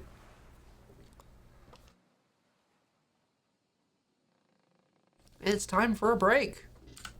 So, sit tight and I'll be back in a few minutes.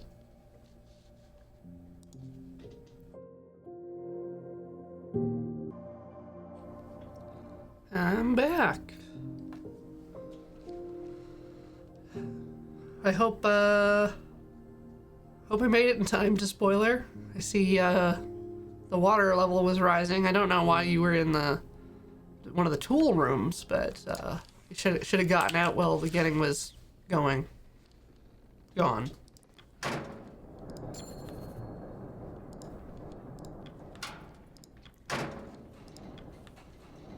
Coal goes in, we stay alive.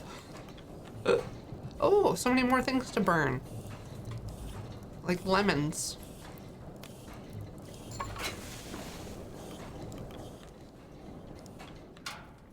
Okay.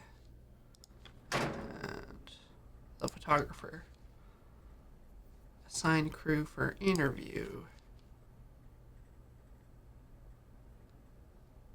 Oh, I can cure demoralization.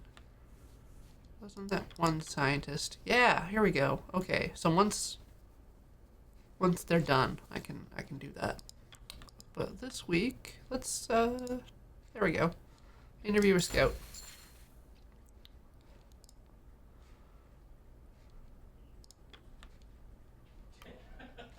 View photo library. Doggos. Ship stuff. The door.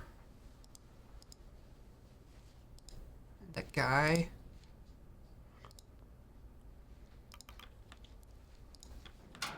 Alright. So, yes, I should send out the scouts. Let's go up here.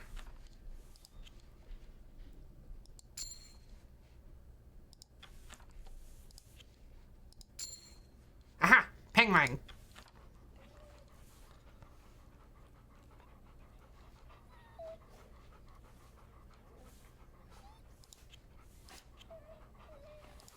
Go on, child.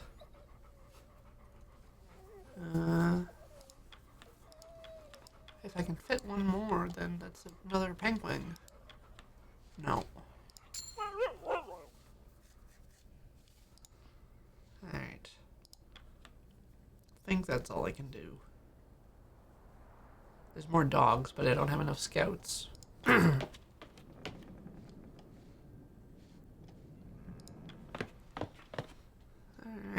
Soup's on.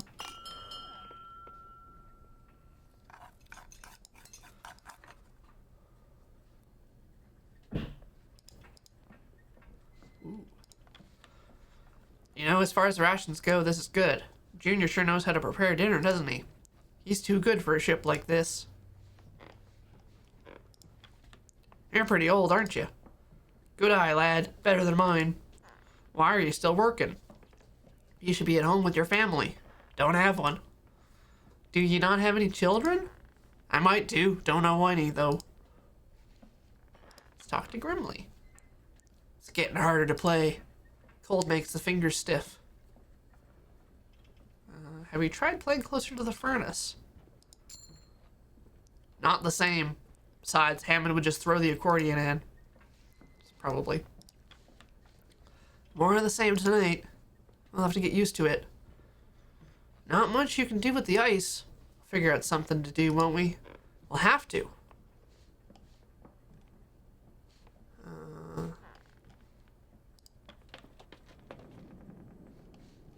Oof. Anything? Afraid not. Didn't expect anything to come of it. Well, at least we can say we tried. It's probably talking about the radio observation. Is there anything I can write in my journal? Cool. That's just status updates. Oh, Templeton. Captain, a word. I felt now is as good a time as any to review the wording in our contracts. You do remember what was written in your contract? Yeah, sure. Consider Article 3, and I quote, "The member of the staff shall throughout the period of such expedition obey all commands of the captain and shall use his best endeavors to promote the success of the same. And in the event of anything happening to the captain shall obey all commands of any member of staff who shall be appointed by the captain in writing before his death.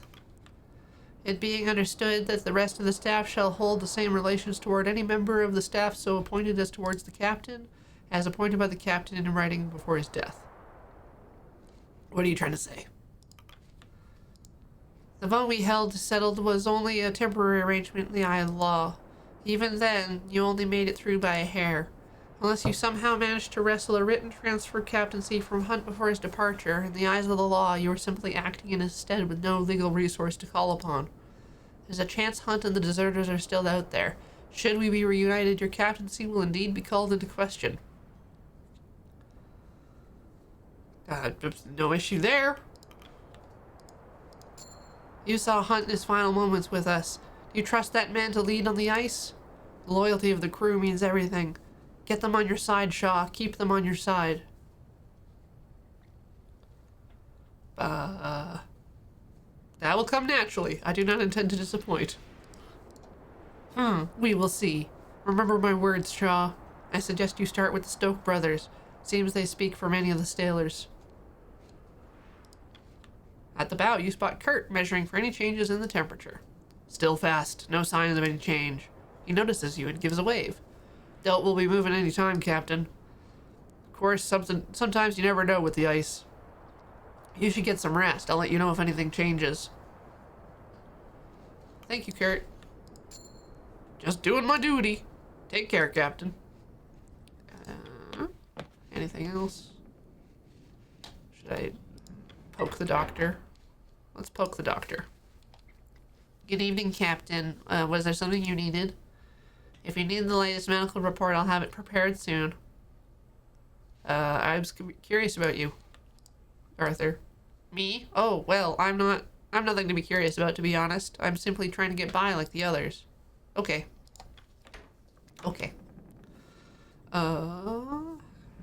Yes.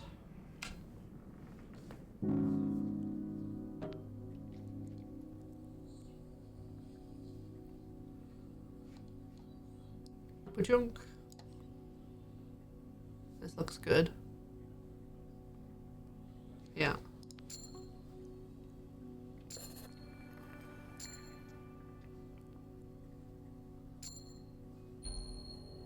So yes, I can deal with Mr. Gloss's demoralization.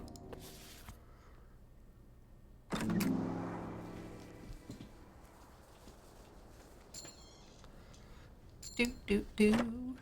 What? Hi. Hello, everybody. Templeton, Kurt, Cordell, and Hammond stand inside at the beginning of a meeting. Well, Captain, it's been 3 weeks. Kurt tells me there's still no change in the ice.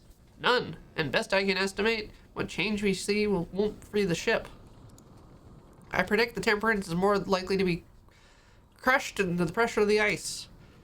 How long will that take? A few more weeks at most. Unfortunately, we may have to look at alternatives rather than waiting for the ice to break up. Such as leaving the Temperance and making camp on the ice is something we'll have to consider.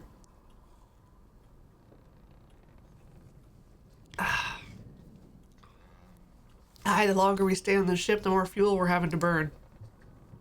Not to mention risking another boiler incident. Yes, that matter almost cost lives.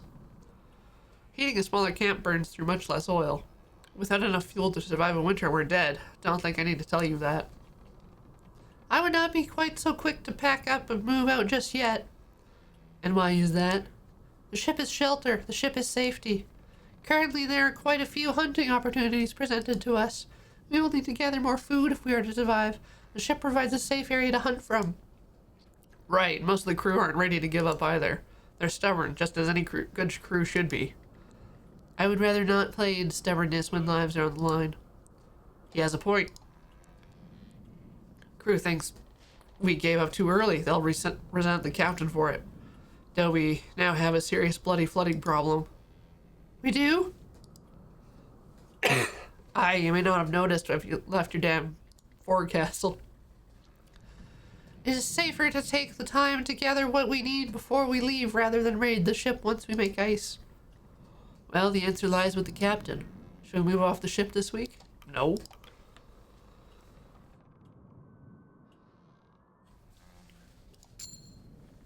Yeah. When we remove the boiler from the furnace, that is when we make our move. When you feel we're ready to go, just go to the boiler room and give the order. Alright, Mr. Gloss. Captain, we tried to use the radio to pick up any signals every evening for the past week. Nothing, I take it? Afraid not. As we expected.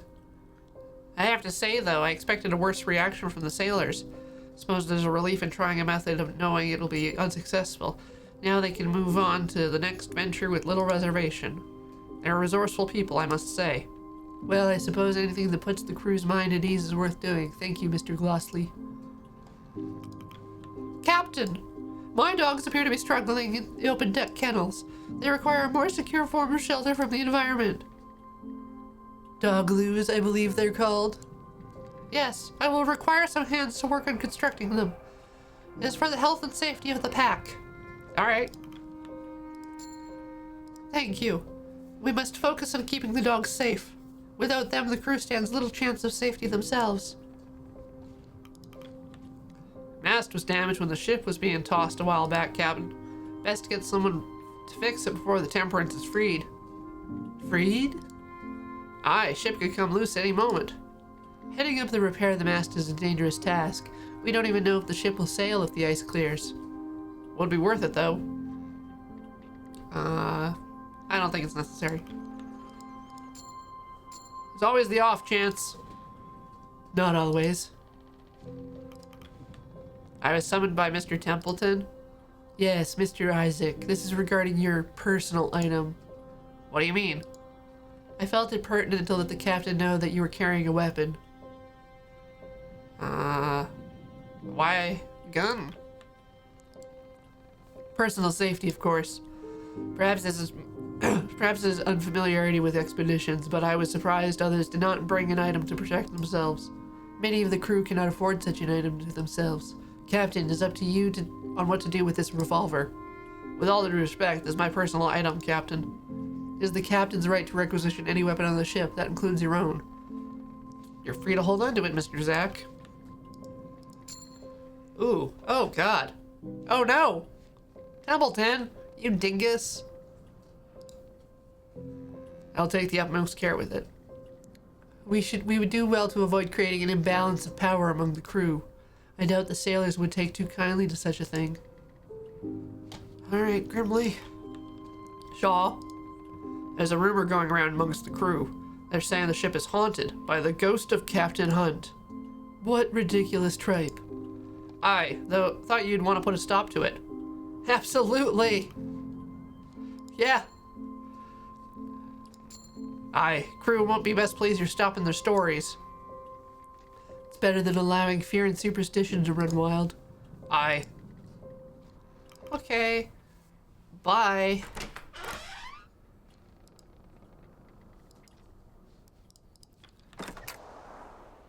Huh?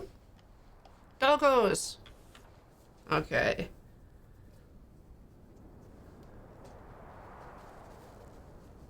Let's get these two. And the child. Dog loose. Down below. Down below. Pumps. How is it? How's it pumping? No, I don't see any freezing people. Let's get out of here.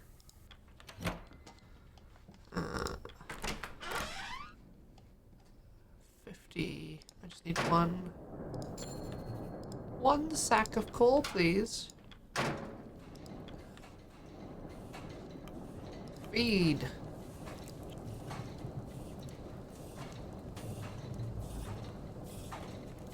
Work. Okay. Then assign Science Man sad face to an interview.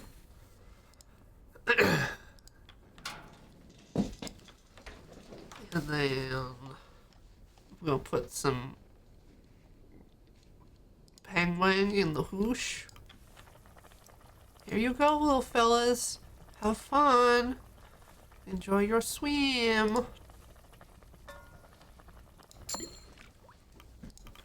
Alright. Now we go up to assign scouts.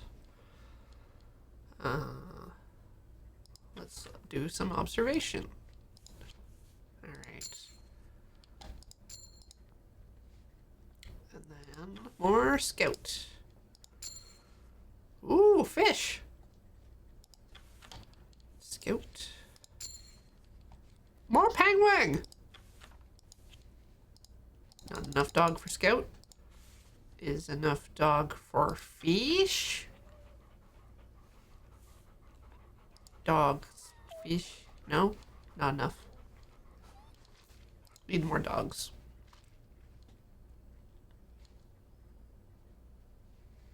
Yeah. It's fine. Dinner time? Dinner time. Enjoy the penguins.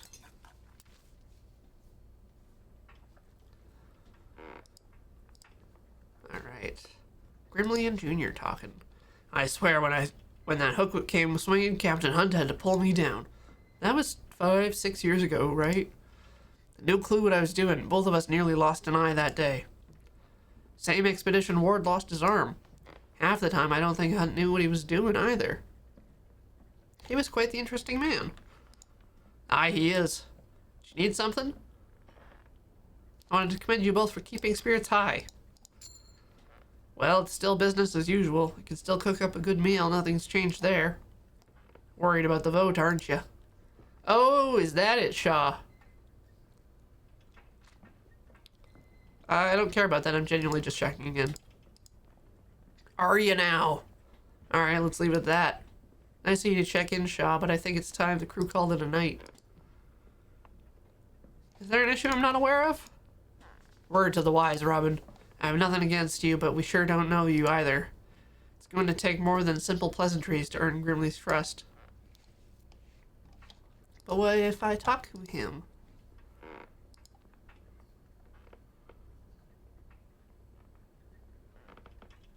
I also miss water. Yeah. Don't like stillness. I like feeling like I'm going somewhere. What about you, Soup Lad? Ooh, sausage and eggs. Now I'm trying to remember its damn name. It's left my head.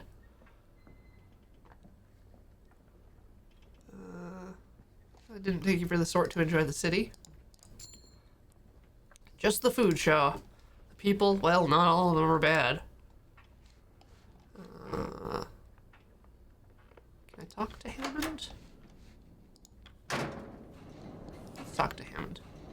You ever get the feeling you're being watched, Shaw? Couldn't shake that feeling there was a pair of eyes on me while I was working.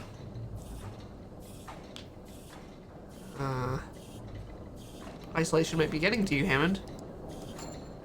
Aye, probably. All the more reason to get off this bloody block. Alright. I'm gonna go try to talk to Templeton.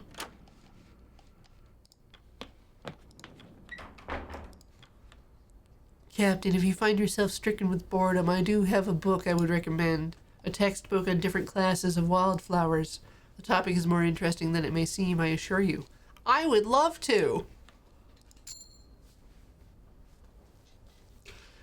I will be sure to bring it to you when I have the chance then. Who's this? Kurt. Hey, buddy. Evening, Shaw. Cold one, isn't it? Ho, ho, ho. I used to think I was growing used to the cold, but as the years have gone on, the elements have only grown harsher on the body. I'm sure you can handle it.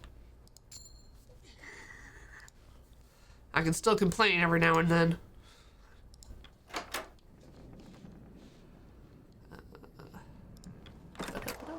Ooh, eavesdropping. What do you have in your pocket? What does it matter to you?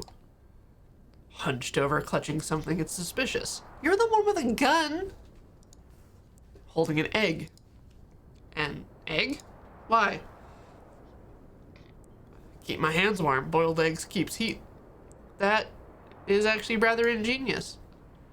We know the cold better than you lot anyway. No sign of change, I take it?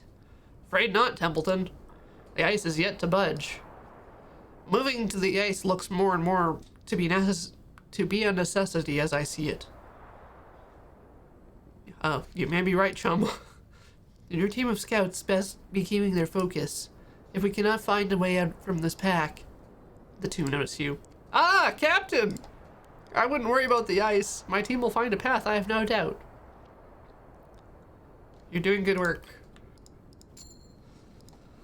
Promise my team won't grow lazy. This is certainly not the place for it. And... pet the dog. Pet the dog. Good. I'm not getting... Oh, no, that's Cordell. Good to hear that Sheridan recovered from their wounds. That incident with the boiler was rather dire. If nothing else, we can take solace in avoiding the life being lost. What else you want? You've definitely trained the dogs well. That would be my hope, but you can never be certain. Let's go next week.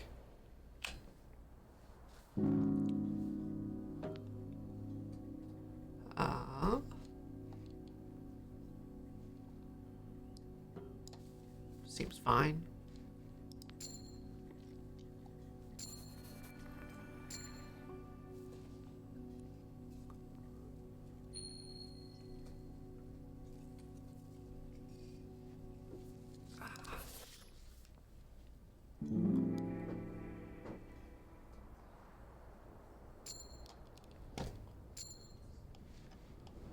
Don't go pit.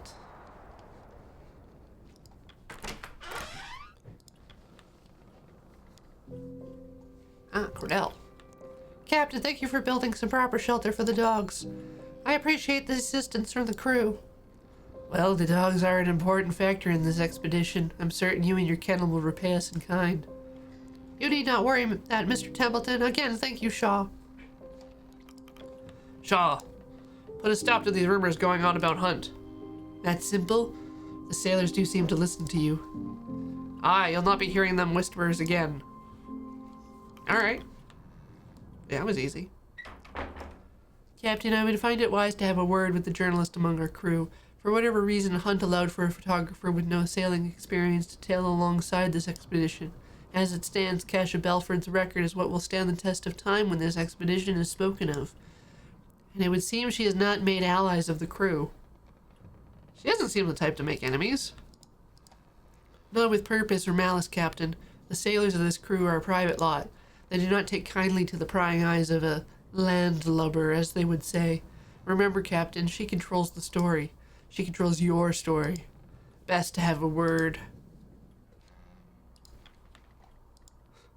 Reputation can be fragile. You do not need an unflattering image at a time like this.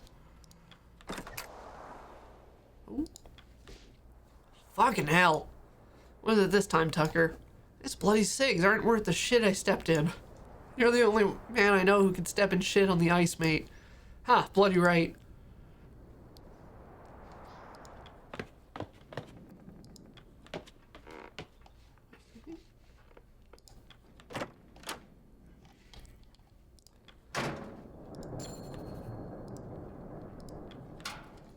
Got this never-ending supply of baguettes.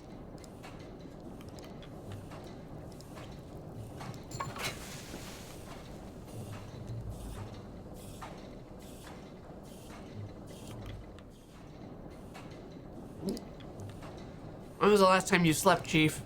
I got a good couple hours in a while back. A couple? You're gonna work yourself to death before we can even make land. Heard that before. Hasn't bloody happened yet. Back to work. Work, work, work. Work, work, work, work, work. Work, work, work. Let's get some tins. Spoiled rations? What? What? No, no, no. No, no, no. People are not collecting spoiled rations for me. Yeah. Let's get lemon and good rations in. Oh, God. I guess I can burn the spoiled ones? I'll send out parties to get, penguins and fish. Get some.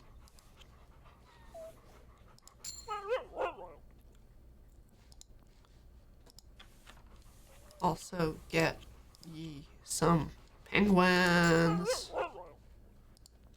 And then I can scout 2 locations. Does it take 4?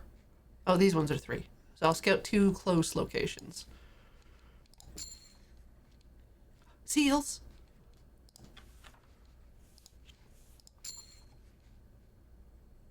What's this? It doesn't say what that is, but it looks like seals.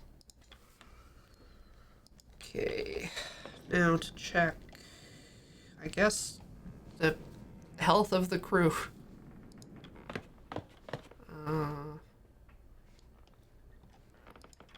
Wait, do I have a... Everybody looks looks fine.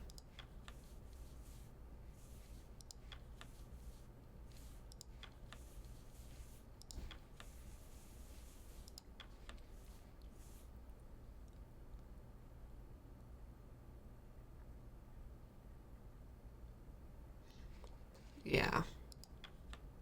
Alright, let's get as many of those nasty cans out to feed to the furnace.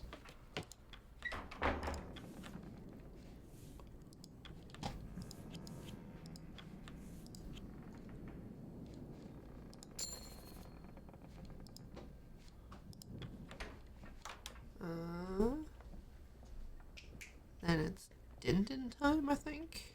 Yeah.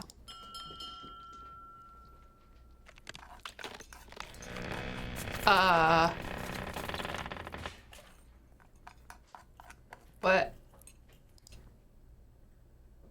But, um, oh, oh no, oh no, oh no,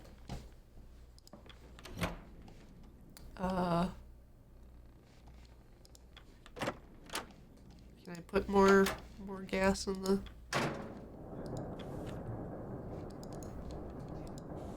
okay.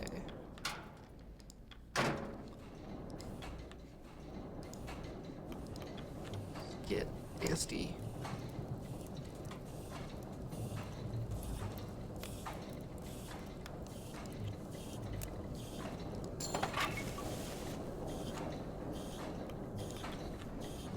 Oh no.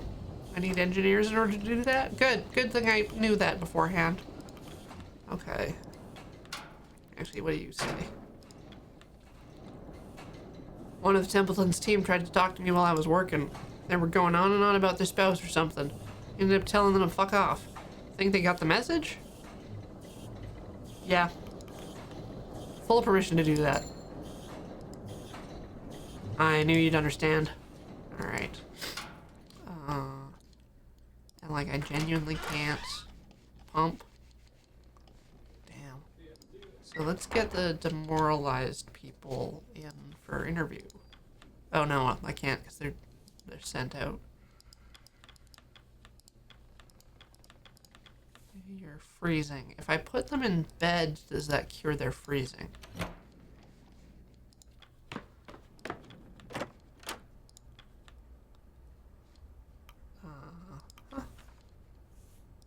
Does that help?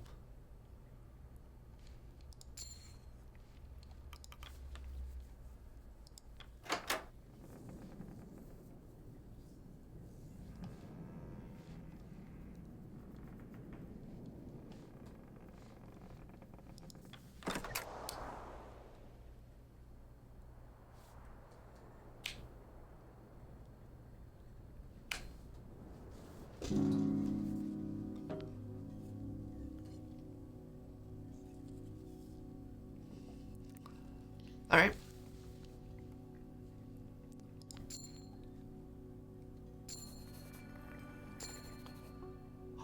Emperor penguins?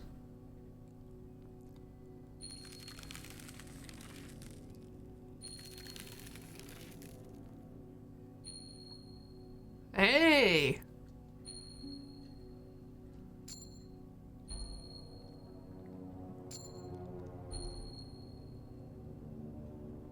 Well, this isn't too bad.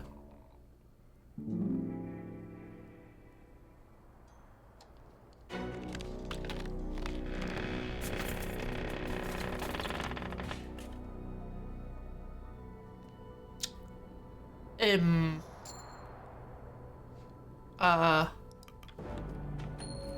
Oh.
She's gone.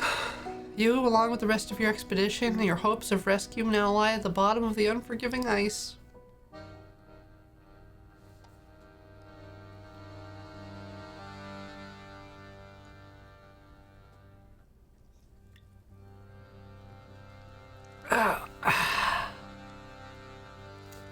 And credits.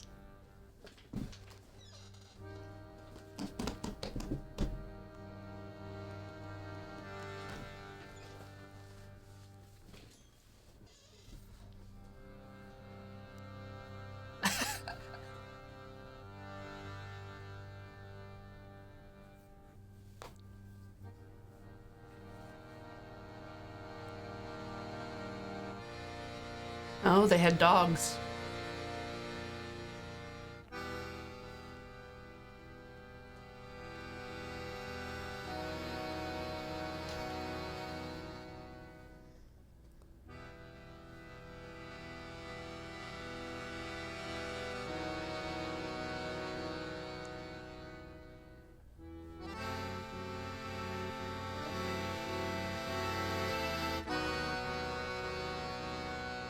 Irish.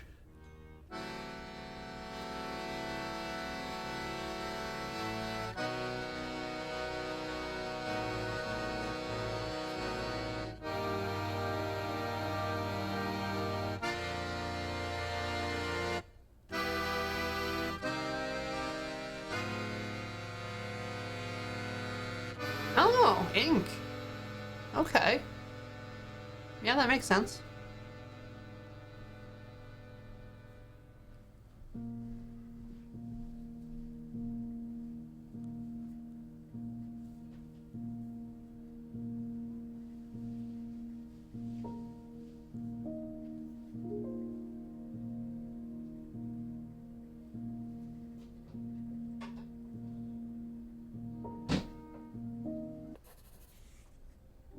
Well, actually, let's see what the save tree looks like.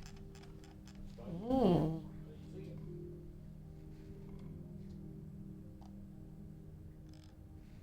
Oh, I can prune the tree. I can go to week 7, but that's cool. But, you know, this does seem like a good time to stop.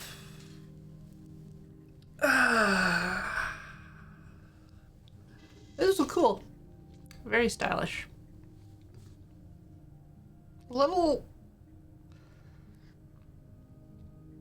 There's a bit of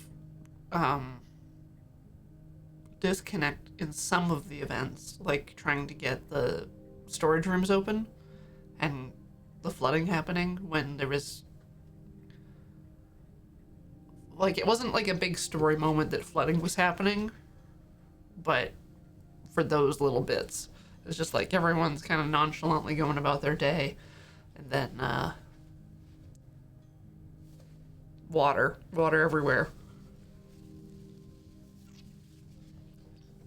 But that's not really like a problem. That's just a little not confusing.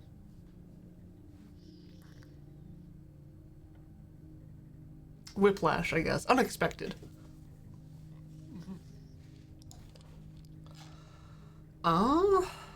But thank you everyone for joining me today. This was The Pale Beyond, and this was a one-off stream. I'm not going to come back to it next week. We've still got Scorn and probably more Pillars of the Earth to do. Captain Corrales in chat says, the folks behind the game have also put up a bunch of videos about making the game, the process of launching it. Very keen to hear feedback of all sorts. Is that why the YouTube theme was in the credits? That would make sense.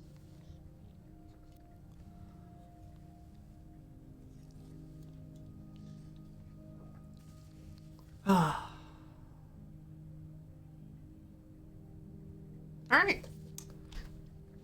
And that's all the business.